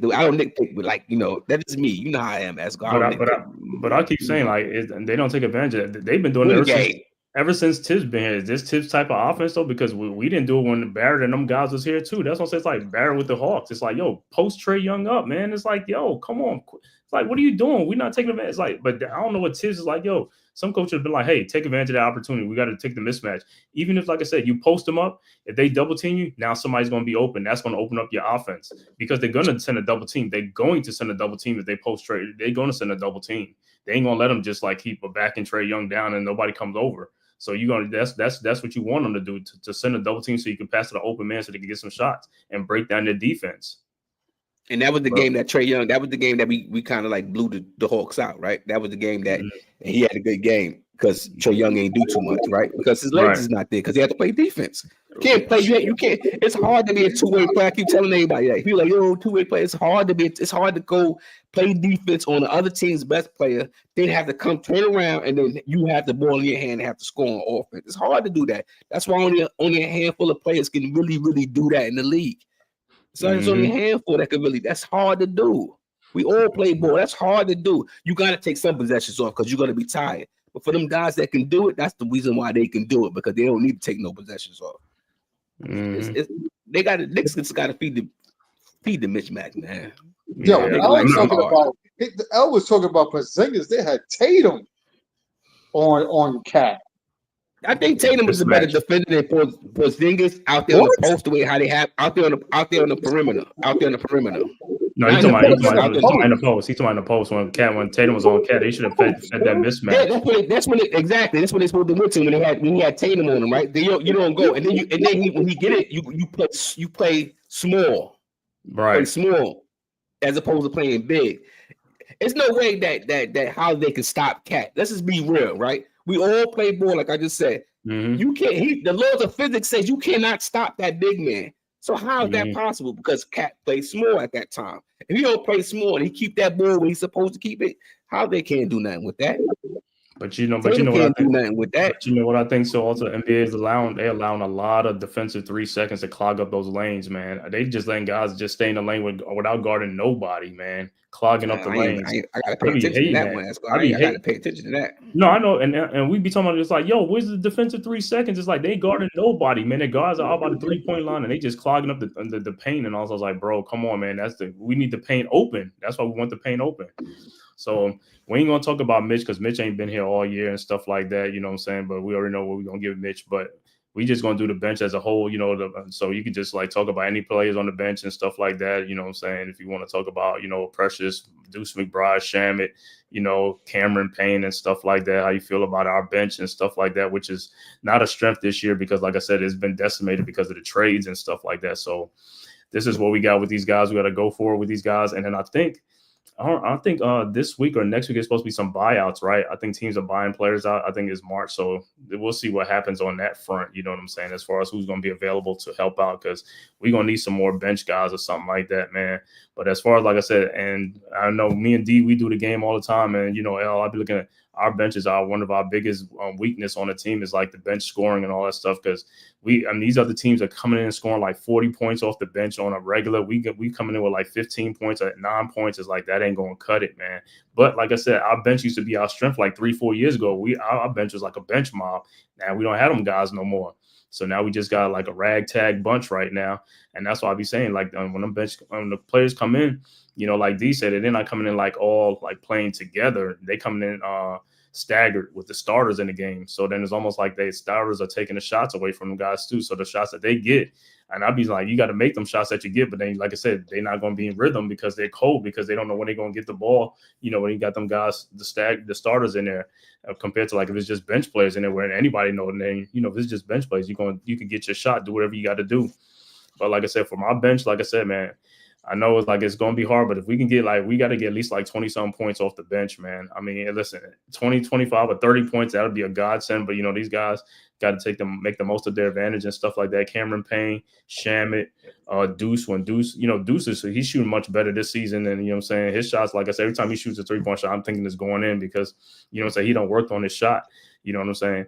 And then with Deuce, like I said, I even noticed Deuce, like I said, to me, his defense to me has regressed. You know what I'm saying? He wasn't like, when he first came to the Knicks, he was more of like a defensive, like a TJ McConnell and all that type of stuff. He was very, very aggressive. And it's like, but now you look at when he come in the game, it's like, he's not really like that on the defense like that no more.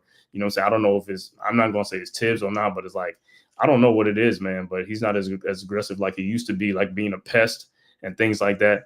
Now, I would like to see, like I said, when Mitch comes back and him and Mitch is playing in the game on the pick and roll, they put him in there to see how they, you know, on the pick and roll, you know, they good on the pick and roll defense.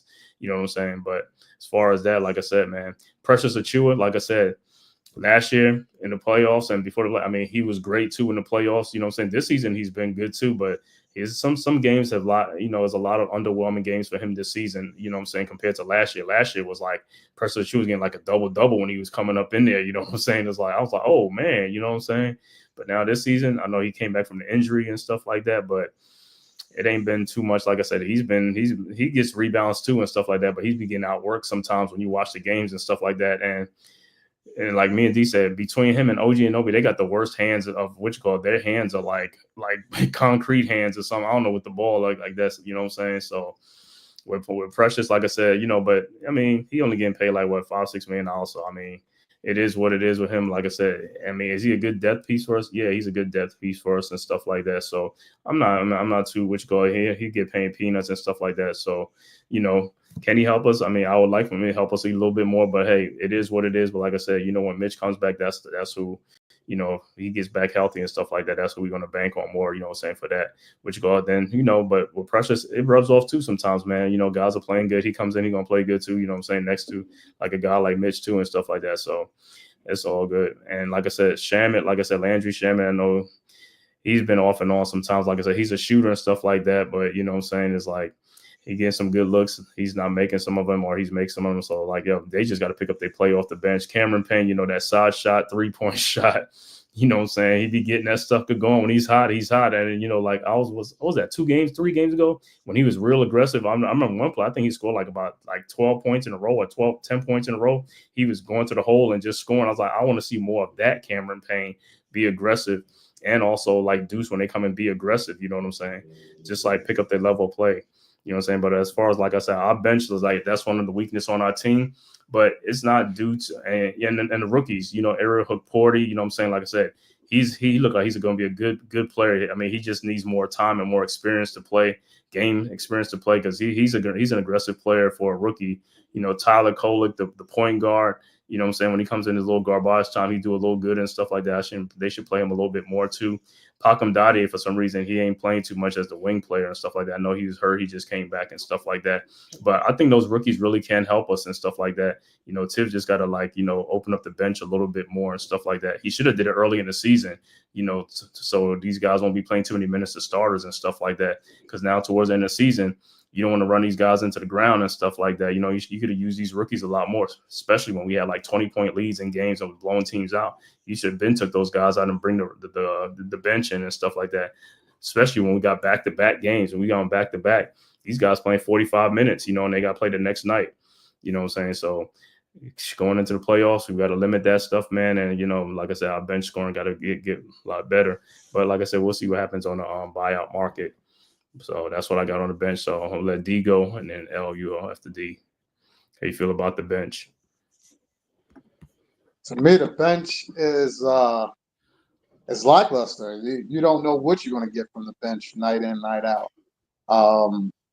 As far as Precious, we talked about this. Listen, his hands could be a lot better, but I think you have him playing a tougher role when bringing him in, being a backup center and so forth on. So, I mean, there's a lot of pressure you're putting on him. I think, like you said, with Mitchell coming back, I think our second unit is going to play better. As far as, because then the rotations will be different a little bit more. Deuce has stepped up for a young player. Like you said, he used to be a lot pestier on defense. He's lackluster than a motherfucker now to me. But he's undersized. He's got to be more pesky. He's got to play the ball a lot more. But Deuce has stepped up as far as his shot. I believe in his shot. He plays hard most of the nights. Again, I don't know if he's dealing with injuries and fighting through injuries or not. Right.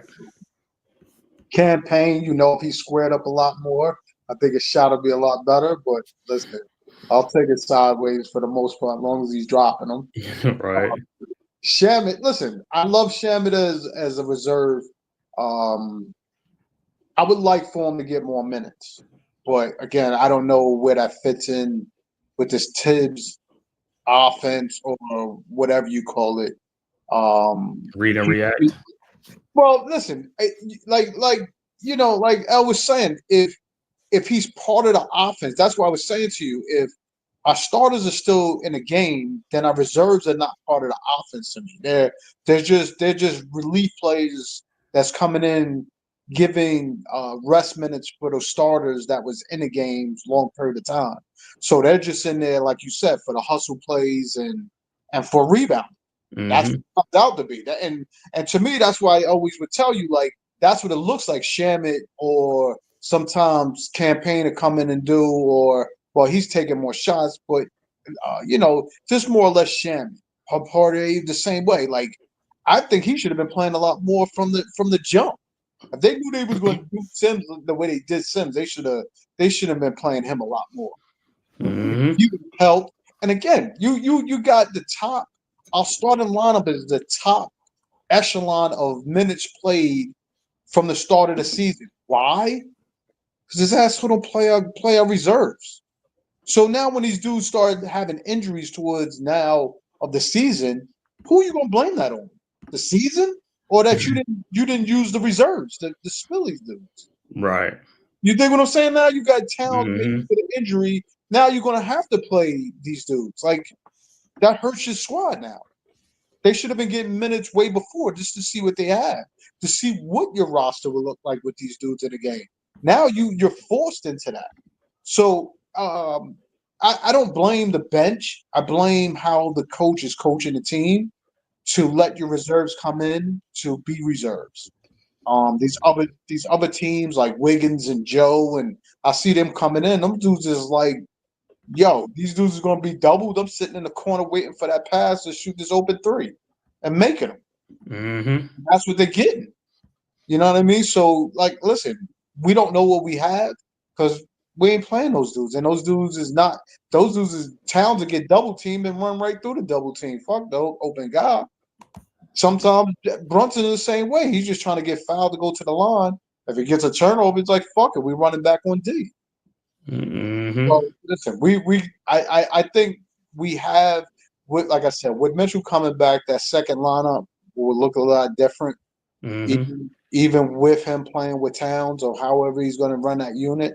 Yo, like I said, I'm interested to see what he's going to do differently, if anything. Okay. Well, Our bench is our bench. It's okay, just not good enough. You know, that's my thing on the bench. It's like we need more. And I like all the players. I think they all coming in, they do their job. I wasn't feeling Shamit. I'm happy he started hitting his shot. I'm happy he started hitting his shot. You made a good point, D, when you were saying that getting Mitch back allows you to have a different lineup.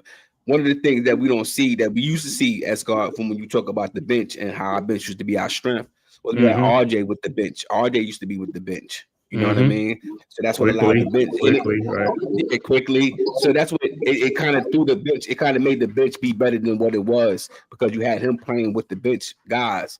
So the numbers look different. The numbers look different. It would, you know, they counted him as a starter. They didn't count him or you know what I mean? But numbers, he got his numbers with the bench. He got his numbers with the bench. And I think that's what Mikal need to do. He need to get his numbers with the bench. When he's out there, he has to demand the ball. He has to let Cameron Payne know, I'm the dude. Give me the ball. Let me bring it up, Cameron Payne. You don't bring the ball up so you can come up and you can chuck and hit and shoot sideways because you got the ball in your head. We don't need that. You understand what I'm saying? That's what happened. That's what happened. That's what he do, right? He got the ball. He got the ball. So I just think they need to just take the ball out of his hand. And I'm not knocking Campaign. The bench, all the guys on the bench play good. One of the things about the I think it's March 1st deadline that hopefully they'll be able to sign TJ Warren. I like how he looked all year. You know, I think that from the G League. I think he'll give us more than what Shamit gives us. You know what I mean? So I think he has to, you know, Shamit, you might have to take a little seat there, buddy. You know what I mean? I just think TJ Warren, he a scorer, you know, and I think he'll add that scoring punch to the bench. Sort of like what when we brought Burks and Bogdanovich back last year to add to that scoring to the bench. So once we get Mitch back, gotta open it up, like D said, that'll open up the bench. I don't have a problem with the guys individually. I just have a problem with them as a whole. I just think that we don't do enough, you know, as a whole to put our stamp on the game. You know, some games they have good games and some games they don't. They just inconsistent. I think that's the problem with the bench. They inconsistent. Right. Even when they do like Deuce have a good game, then Payne to have a good game. You know what I mean? But it's not too many times where they'll have good games together where you could say the bench scored 40-something points. You know, it's like McBride, he started. So is he part of the bench because he had 19 points in the starting unit? You know, Cameron Payne, he had 19 points coming off the bench because McBride was in the starting unit. So it's things like that. Just inconsistent. Just be more consistent, guys. That's what I ask for the bench. I don't have a problem with the bench as players, individual. All right. So the last one is going to be solutions, man. What do you think the solution is going to be for this team, for the rest of the season and going forward, man, as far as like the rotation, things like that, especially with Mitch coming back and stuff like that, you know what I'm saying? And, when you get near the playoffs, you have rotations and stuff like that. Or you think that's going to strengthen the bench? Or, like you said, the buyouts coming out, who knows, or who they're going to add, and will that put some guys back on the bench? Like, if like Bridges or Hart will go on the bench or something like that. Depends on because if Mitch comes in the start line, somebody got to go to the bench. Once he gets back, first when he comes back, he's going to be on minimum restrictions. He going to be coming off the bench, but eventually when it's going to ramp up more minutes and stuff like that towards like the end of the season for the playoff. Then if Mitch gets in that starting lineup, it's probably going to be Mitch, Cat, OG, Bridges, and Brunson, or it could be Hart and Brunson. I don't know. You know what I'm saying? So, but then, with stuff like that, then it's like, you're going to need that bench for the playoffs and stuff like that. Cause you can't run the starters in the ground. You know what I'm saying? So, but like I said, man, as far as solutions, man, I think, like I said, I think you're going to see more staggered, starters with the bench and all that type of stuff. So hopefully you can have like 9 players playing instead of like some games. I remember he only played like 2 players off the bench. Like 7 players. I was like, bro, you got to do like 9, at least 9 players, man, to give these guys a breather. And then, in the playoffs, the which call is even the adrenaline rush is even more because it's more pressure in the playoffs. You know what I'm saying? It's like, it ain't the regular season where it's like laid back and the pressure, those teams step their game up like, 10-fold. So you really got to bring your A game in the playoffs. That takes a lot out of you. You know what I'm saying? So we're gonna need some more players and things like that. But I think with Mitch coming back, that's gonna be a great thing. Like I said, to help Cat, to make us longer. Because like I said, we need some more size though, especially in the starting lineup. If you had Cat and Mitch in there and an Obi at the 3, that's a lot of size right there. You know what I'm saying? Because Mitch, like I said, Mitch is a beast, man. Guys can't handle that dude. That dude, like, he kills like 2 dudes in the post. It don't even matter who's on 2 on him. Hell, Embiid was having problems with him when he was playing. You know what I'm saying? Embiid is a big dude. You know what I'm saying? He got some big, size to him. So, like I said, against the Cavs, man, with Allen and Mobley, I don't even care about them 2 dudes. When Mitch is playing, Mitch is healthy. He can neutralize those 2 dudes by himself, man, like he did like a couple of years ago and stuff like that. Because Mitch, that's a grown man right there. That's a beast right there. When Mitch is healthy, that's a beast right there. He control them boys. He control that paint. You know what I'm saying? We're going to need that. So if you got Cat in there, Mitch in there, getting them rebounds like that, and Josh Hart, that's a lot of rebounds. And like I said, them other guys step up, whoever's in there, and then OB, Bridges, whatever. It's like, that's what we're going to limit these teams to 1 and done. The more you can make them a 1, the more you can make them a 1 and done, the more you're going to have a success in the playoffs and stuff like that. But like I said, with that, man, he needs, like I said, right now towards the end of the season, needs to play these guys a little bit more. Party needs to play a little bit more too. And that's another guy that could help us in the playoffs. So play him now so that way he can get some more experience. So that way when the playoff come, he don't be like a deer in headlights. You know what I'm saying? Play him now because you're going to need him in case of foul troubles with these guys so that way he can be ready. You know what I'm saying? Don't just keep playing Mitch and Cat. Play this dude too, you know what I'm saying, to give him some, some breathing room and stuff like that. So, because we're going to need that guy. Because if somebody gets hurt and go down, we need that guy to be already. We need to be ready for the playoffs, not be a deer in headlights when the time comes. And then, you know what I'm saying, you just don't like, oh my God, you know what I'm saying? He just have to go in there because we don't have nobody. So just play that guy. Like I said, he's an aggressive player. He dunks everything. If he gets it in low, he dunks it. I mean, you see when he blocks shots. I mean, he almost want to throw that stuff into the stands or whatever. You know what I'm saying? He's an aggressive player. So I think, and I think with Tibbs, man, Tibbs just got to, like I said, he got to get better in the playoffs as far as coaching and stuff like that, make more adjustments and things like that. You know what I'm saying? Limit these guys' minutes and give these guys a breather. We need our starters fresh for the 4th quarter, man. Take these guys out in the 3rd quarter. Play them a little bit less in the 3rd quarter, towards the end of the 3rd quarter, like 4 minutes left to go. Start pulling them guys out and rest them guys because, the 4th quarter, you're going to play them a lot. So bring them in like 9 minutes into the 4th quarter or something like that because they're going to finish out the game. So that way we won't be gassed at the end. Our starters won't be gassed. And that's what I'm saying with Tibbs and the solutions and stuff like that. So, I'll listen to you guys talk and stuff. I'll let Worldwide and D go. Yeah, you on mute. I got you. Yo, listen, TJ Warren is a good acquisition. I told that before about coming back. I think he would take who beat? I hear you. Who? Warren, TJ Warren. Yeah. Yeah, he's going to take minutes from Precious if he comes back because he's a better offensive player and a bigger, stronger dude that could play that position. Yo, I'm telling you, that second unit, we got to look at it. It's going to look. I don't think they're going to start. I don't think. It only depends on the matchup if Mitchell Robinson is going to start or not. He would be a good guy to start him against Cleveland. It'd be a bad matchup to me in a Boston series because you will want more of a you will want him to come off the bench to play Porzingis 1-on-1 or straight up or whatever, or even if they run Cornette and then you could Horford. And like something like that. But even then, I think hold on for a second. Cornette, what the fuck is that? I know. Yo, that name is just like in the Boston series. I know, man. I've been laughing about that too. It's like Luke freaking Cornette. Are you serious? What? Luke Cornette. Calling out names, but these are Nick killers. We just watched the game. Why you couldn't do that when you was playing the team? You couldn't even get in the game on a garbage squad. Cornette? Why you couldn't do that when he was with us? Yeah, I know. Yeah. Now he wants to be a what you call it, right? No, this dude was giving the team extra rebounds. He's hitting open. Like, come on, dude. Like, those are buckets that from trash players like that. When you're definitely getting out rebounded by a guy like that, you're like, what the? Yo, shouldn't even be in existence. But as you watch that game, you're seeing what is there. So extra size for bringing Mitch in on that lineup, then we're not worried about him getting no boards. Mitch is all over that. We weren't about him getting putbacks. Mitch is all over on top of him. You dig what I'm saying? So those things, when those are the solutions that the Knicks have to solving, and then Cat won't have to play those minutes. Josh won't have to. He could play more harder on defense than worrying about getting extra rebounds.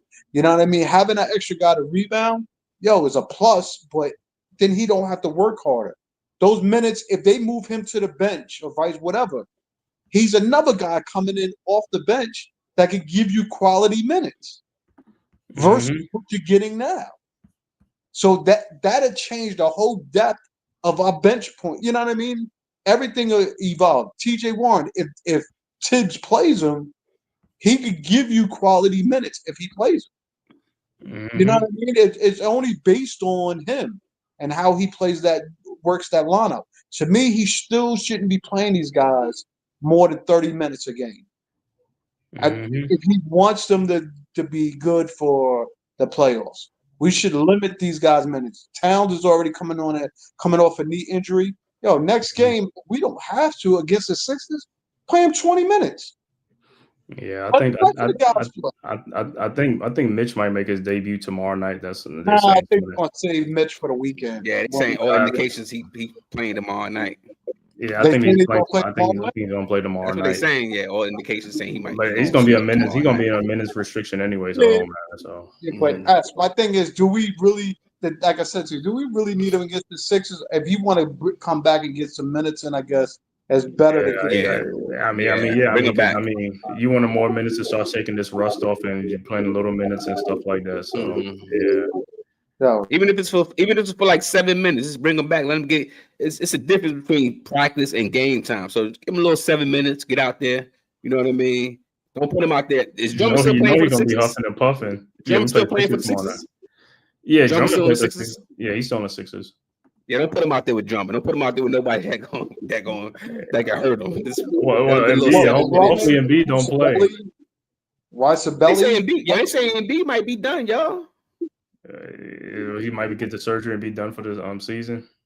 What they saying the surgery may consist of? He might be done. Done for what? Just this season? It's like it's gonna be a while. He ain't gonna be the same player at all. Oh, so that means a major, huh? It's not a major. It's like that knee don't got nothing there no more. So now they're talking about taking parts from here and there. You know what I mean? Mm. Back in the day, the worst surgery was that microfracture surgery. You know what I'm saying? When guys Yeah. lost that But they micro, spent but the I haven't whole. They heard spent that's the whole.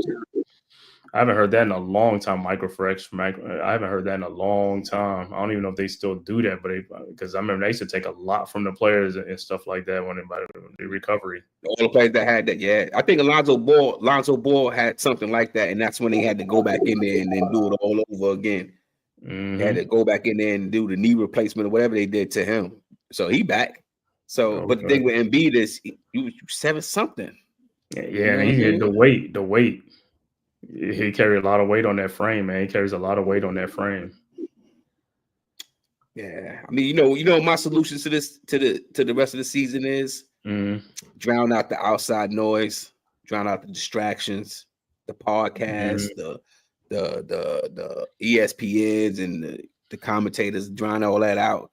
Lace your sneakers up, play ball, finish the season out on a strong note. You know what I mean? And then reach the playoffs and see what happens. You know, see what happens. Because at that point, everybody starts zip. 0-0. Everybody 0-0. 0-0. Just got to make it there. Once you make it there, then it's anybody's game. Yeah. So just drown out the distractions. We don't need no noise right now. Wait. Oh, yeah, 0-7 against the top echelon teams in the league. That means nothing. Means nothing. Y'all remember the year where we beat the Miami Heat and we like, yeah, we want to play the Miami Heat in the playoffs. Right. It means nothing. Now something this year means something. Now something this year means something. It always meant nothing that a team lose to this team or whatever, but they don't look good against this team. Because come playoff time, you got teams that and players nowadays that'll sit out. Not worried about them. I'm sitting out this game. Who would you rather the Knicks see? I don't care who they see. I'm always one. I don't care who they play. I'm always been that one because I play ball, so we never worried about who they. We never worried about the competition. You go out there, you play your game. So that's how I play ball coming up. So we never looked at who what that team did or what they could do or who was playing on that team. We went out there and we played ball. So I don't look at it. It's no such thing as an easy route or easy way, an easy ticket to the finals. Everybody got to play ball. Everybody got to play ball. It just depends on like who's in that 6th spot because we in that 3rd spot, so it could be Orlando or somebody like that. You know what I'm saying? Yeah, you mess around and wish for the wrong opponent and get sent home in the 1st round. That's why you just play the game. Right. Yo, Tim said this early in the season when we played against Detroit the 1st game and we beat them. But he was like, "That's a good team over there." He called that a good team way early in the beginning of the season. Way in the beginning of the season, 5-6 games into the season, he called that a good team. Look at that, because they see things different than how us as fans see things. So everybody looking at, oh, that's Detroit. So right away, that's going to be a garbage team. Proved everybody wrong. One of their players went down. They just kept it moving. You know what I mean? It was like next man up mentality. Change the coach, change the morale, and now you got a winning attitude over there. Same players, different morale. Same players, different morale. And now they winning. Yeah, and them guys been together too for like 3 years. Orlando, same way with them. A lot of these teams just been together for a second. You know what I'm saying? That's the difference. So, when they've been together, it's like, they learn, they take losing, but they learn from it and stuff like that. And they're a much tougher team, and they're a gritty team, and that's nothing. You play a lot of grit and determination and hustle, you're gonna win a lot of games in the NBA. So if you play hard. If you're the Cavs, you want to play. I know the Magic is struggling because you got the players coming back. Right, the players is coming back, so they kind of like they off. But these next couple of games, they're going to try to get it right going into the playoffs. If you the Cavs, or if you the Cavs, would you want to play them in the 1st round, knowing that that's a rematch from last year 1st round? Right, to play the Magics, right? Yeah, that's a which goal because the Magics are a good defensive team. Like I said, their games, I see a lot of games that look like it's high scoring in the 1st half, but that 2nd half, man, them dudes be like the final score be like 105, 103. I'm like, wait a minute, they had like 70 points at halftime. That's why you go out there, you just play ball. You can't worry about that. See, people may look at the Magic and say, oh, they was front runners. Nah, their players got hurt. You got two of their key players got hurt. One came back, the other one came back, and now they trying to figure it out. on the fly now with 20-something games left. Let them figure it out, and then you play against them. I wouldn't want to play against them. I wouldn't want to play against the Bulls. Right? As crazy as that sound, I wouldn't want to play against them because of Vucevic. I told you about that pick and pop. That's when unless we get Mitch back and he to his where he's supposed to be. I don't want to play with house money. They playing with house money. I don't want to play against the Pacers with Turner because if he hit a shot, he start hitting them threes, we in trouble. Not what Halliburton do. What's what Turner does. You forgot about somebody on the Bulls. You forgot about Kobe White. I don't worry about Kobe. I worry about the big man. It's the big man. I know. So it's the big man. It's the big man I worry about. Them bigs that can hit the three is the teams I worry about. Everybody else can get it. We're gonna wrap it up, man. Man, I want to thank you guys for coming through, man, for this Knicks talk, man. So any final words like from Worldwide L, and then D, I'll let you do your final words, and then we'll get up out of here. I just want Knicks fans around the world. Just be patient. Pump y'all brakes. Y'all been patient all this time, and y'all had no choice but to wait. And now y'all get to it's like y'all get to the finish line and don't know how to cross the finish line. It's sitting right there in front of us. Just be patient. We're gonna cross the finish line. Don't throw it all away over a couple of games and want to fire Tibbs and the pigs and this, that, and the third. Like, nah, there's no such thing as minutes police. Leave that alone. No one cares about them. Man. I don't care about look, B, I don't care about how I don't care. I never cared about minutes. I just feel like when you blowing the team out, I want to see the subs. That's old school. That's old school. You blowing the team out. You let your foot off the gas. You show the other team some respect, and you throw your subs in the gas. That's the only time I want to see the subs. You know what I mean? Other than that, I don't care about them. I don't care about if it's a close game and they play 38 minutes. So I don't care.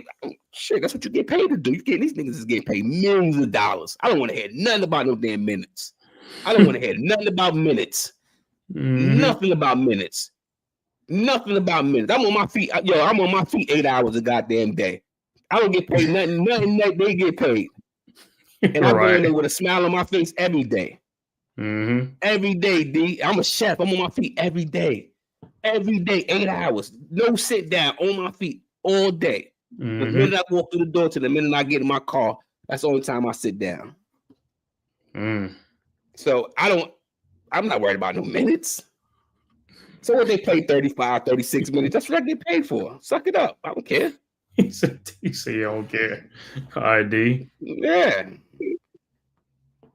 Yo, you have to be conscientious of the minutes. With those minutes, that's why OG was out last year.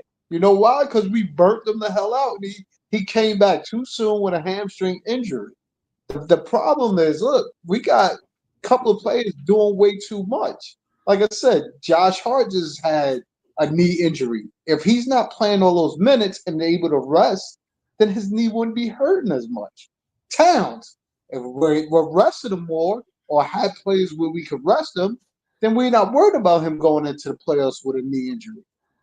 Listen, you're absolutely right. I love the game. You love the game. You want to be out there to grind it out as much as you can. But the reality is, you gotta be the person that's smarter. Like as a parent, you're not gonna let your kid just run across the street because he's fast. You're gonna be like, nah, you gotta look both ways. It's no different than the coach coaching these dudes. I know you want to play 40 minutes, but if I could rest you and not have you be injured going into the playoffs, you reap the benefit of it. You dig what I'm saying? You're stronger, you're faster, you have more energy, the whole nine. I'm like you. I'm an electrician. I'm on my feet 15, 16 hours a day. So you're right. Ain't no crying. No crying. No crying involved. But again, I have to look at it like when you want more out of a player, if he doesn't have that rest or he's playing tired, you're not getting his best. You're not getting his best. You know that if you don't get a good sleep, you're not at your best going to work. What statistics do we have to go off of about the minutes, right? The only statistics we got to go off is Tibbs' own statistics. That's what they keep comparing him to his own self. Like that doesn't make sense to me. But there's other players in the league that average minutes. Oh, we got 5 players that's averaging 30-something minutes a game. Brunson average a lot of minutes in the game. I mean, let's go out there and play the game. You can get hurt. You can get hurt playing 5 minutes of the game. You can get hurt going out there playing 1 minute. A hamstring I feel like that's like when you don't stretch. That's usually a baseball injury. Very seldom do you see it in basketball because the guys is warm. They're warm. That happened to OG. Wasn't that the first quarter when he pulled his hamstring? It was the first quarter that Pacers game, right? The first quarter, right? The game just started. So that's what happens with hamstring. Doesn't have anything to do with overusage. It has something to do with not being warm. You know what I mean? That's why baseball players get it because they constantly. You see them in the outfield. They constantly stretching to stay loose, to stay warm. Because they had a time where they had a standstill, then you got to go from that standstill and then kick it down 100 miles an hour going down first base, or kick it 100 miles an hour trying to catch that fly ball in the outfield, and that's how they pop their hammies. So it's not from overwork; it's from the uses of not stretching, not being warm. You know what I mean, and letting your muscles calm down. That's where the hammies come from. So it's no science out there that says what Tibbs is doing. It's gonna hurt the team. They only commentators say that. I always go back to the movie with Will Smith, right, D? It was the movie, I can't remember the name, where they kept putting the number 7. They kept putting the number 7. So all day the dude saw 7, and he ended up gambling on 7 because he kept seeing that number all day. So they put these things in front of us because they want us to believe that. So the commentators who have nothing else to report on, they talk about the minutes. And next thing you know, everybody on social media is talking about the minutes because that's what they want you to do. That's how they generate. That's how they generate content, talking about the minutes. But there's no science that says that. So we want to go and talk about back in the days, talk about the golden era, the 90s. It was no such thing as minute restrictions then. So why are we talking about minute restriction now when we got players taking days off because they don't feel like playing? That's why we're talking about minute restrictions now. But we wasn't talking about it when Jordan and the rest of them dudes was playing 82 games, 30-something minutes a night. I agree with you, but nowadays I don't care nothing about the minutes. I don't care nothing about the minutes. Well, I would never care. I don't care about the minutes. I don't care about referees. A referee never decides the game. So last year, you don't think Brunson was burnt out by the playoffs? No. Wow. Okay. Nope. So playing 40 minutes back-to-back games as he did in some of those games, you don't think he was tired? What game? What he averaged 40 in the playoffs? What game that says he got burnt out outside of him breaking his hand? But down the stretch, he broke his hand. Hand. Well, listen. He's shooting hand. No, listen. I mean, there's nothing that says he averaged 40 in the playoffs. Nothing says by him playing the minutes that he wore down in the playoffs. No. If anything, he got better in the playoffs. So you rather see Towns play 40 minutes a game? From there, no, I don't rather see Towns play 40 minutes a game. I'd rather see the game being coached the way how the game dictates for you to coach the game. That's what I'd rather see. That's how I look at the game. So coach the game and play the game how the game tells you that the game should be played. So if that particular game requires for these guys to play 40 minutes, then that particular game requires for them, because it's the reason why these guys are playing 40 minutes, right? I always say this about Obi Toppin. Catchers to go back for Obi Toppin. Yo, you don't know what you're talking about, L? What is Obi Toppin doing right now for the Pacers? He's still the same player he was on the New York Knicks. He's still coming off the bench. He's still the same exact player that I was talking about. Y'all was defending.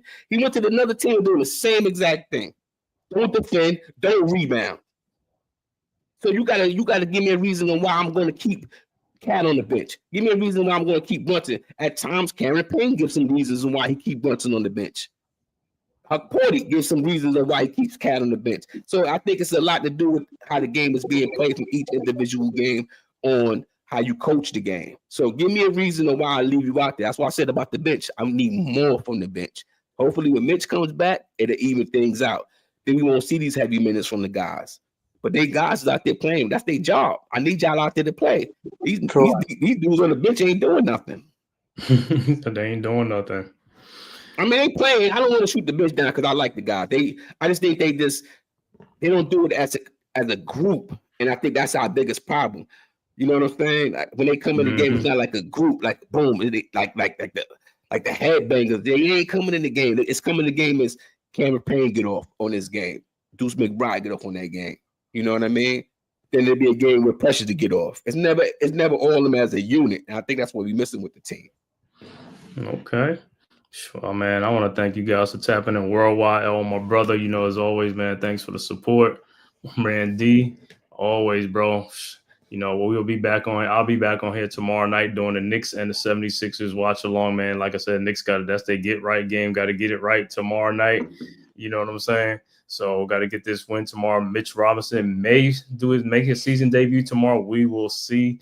I don't know how true that is, but we'll see. But I think he will make a season debut. And if he do play, going to play on a minutes restriction. Like I said, 7-10 minutes. I'm cool with that. You know what I'm saying? Just to get some little rust off, get some game shape and stuff. You know, he's going to be huffing and puffing. You know what I'm saying? Because guess what? It's a full, you know what I'm saying, full court. You know what I'm saying?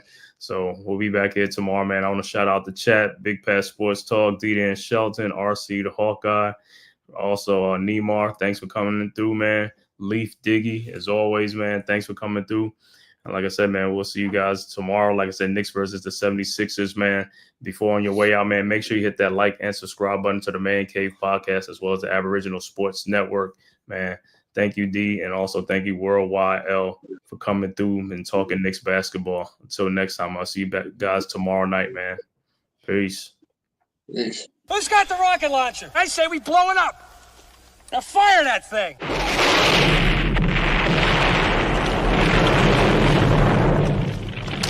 For the city of sports, playing with a giant Nick. With my man S. God. That's him. You feel the vibe? That's me. We going live. That's us. That like button shared, you been subscribed. Stadium. That MetLife, Big Blue, home of the Braves. Yeah. That turnpike, you can see that's where the game's played. NFL one day, then it's the NBA. Madison Square Garden, that's where the Knicks play. This that NY Logan, North don't get broken. Legalize, mean this shit smoking. I'm on topic, dropping another episode. The game winner, trade, maybe a field goal. Everybody right now doing the wave. You tune in the show called The-Man-Cave. I see the chat, they always doing their thing. Big views, 85 inch screen. The game's on, you rush and bleed. Remain calm, you on the road and chill. Do the watch along. The show's on, the host, you know it's S-God. It's no telling the panel filled with guest stars. You're now rocking with the voice, you know who it is. It's your boy J Boogie. You're now rocking with my man S-God. I support him to the fullest, you heard? My man Mike Blaze. This is Alter Productions. What that mean, we about to alter everything that's playing. Tune in. My man S.T.O.D. Support the show. Subscribe, share it. Most importantly, hit that like button.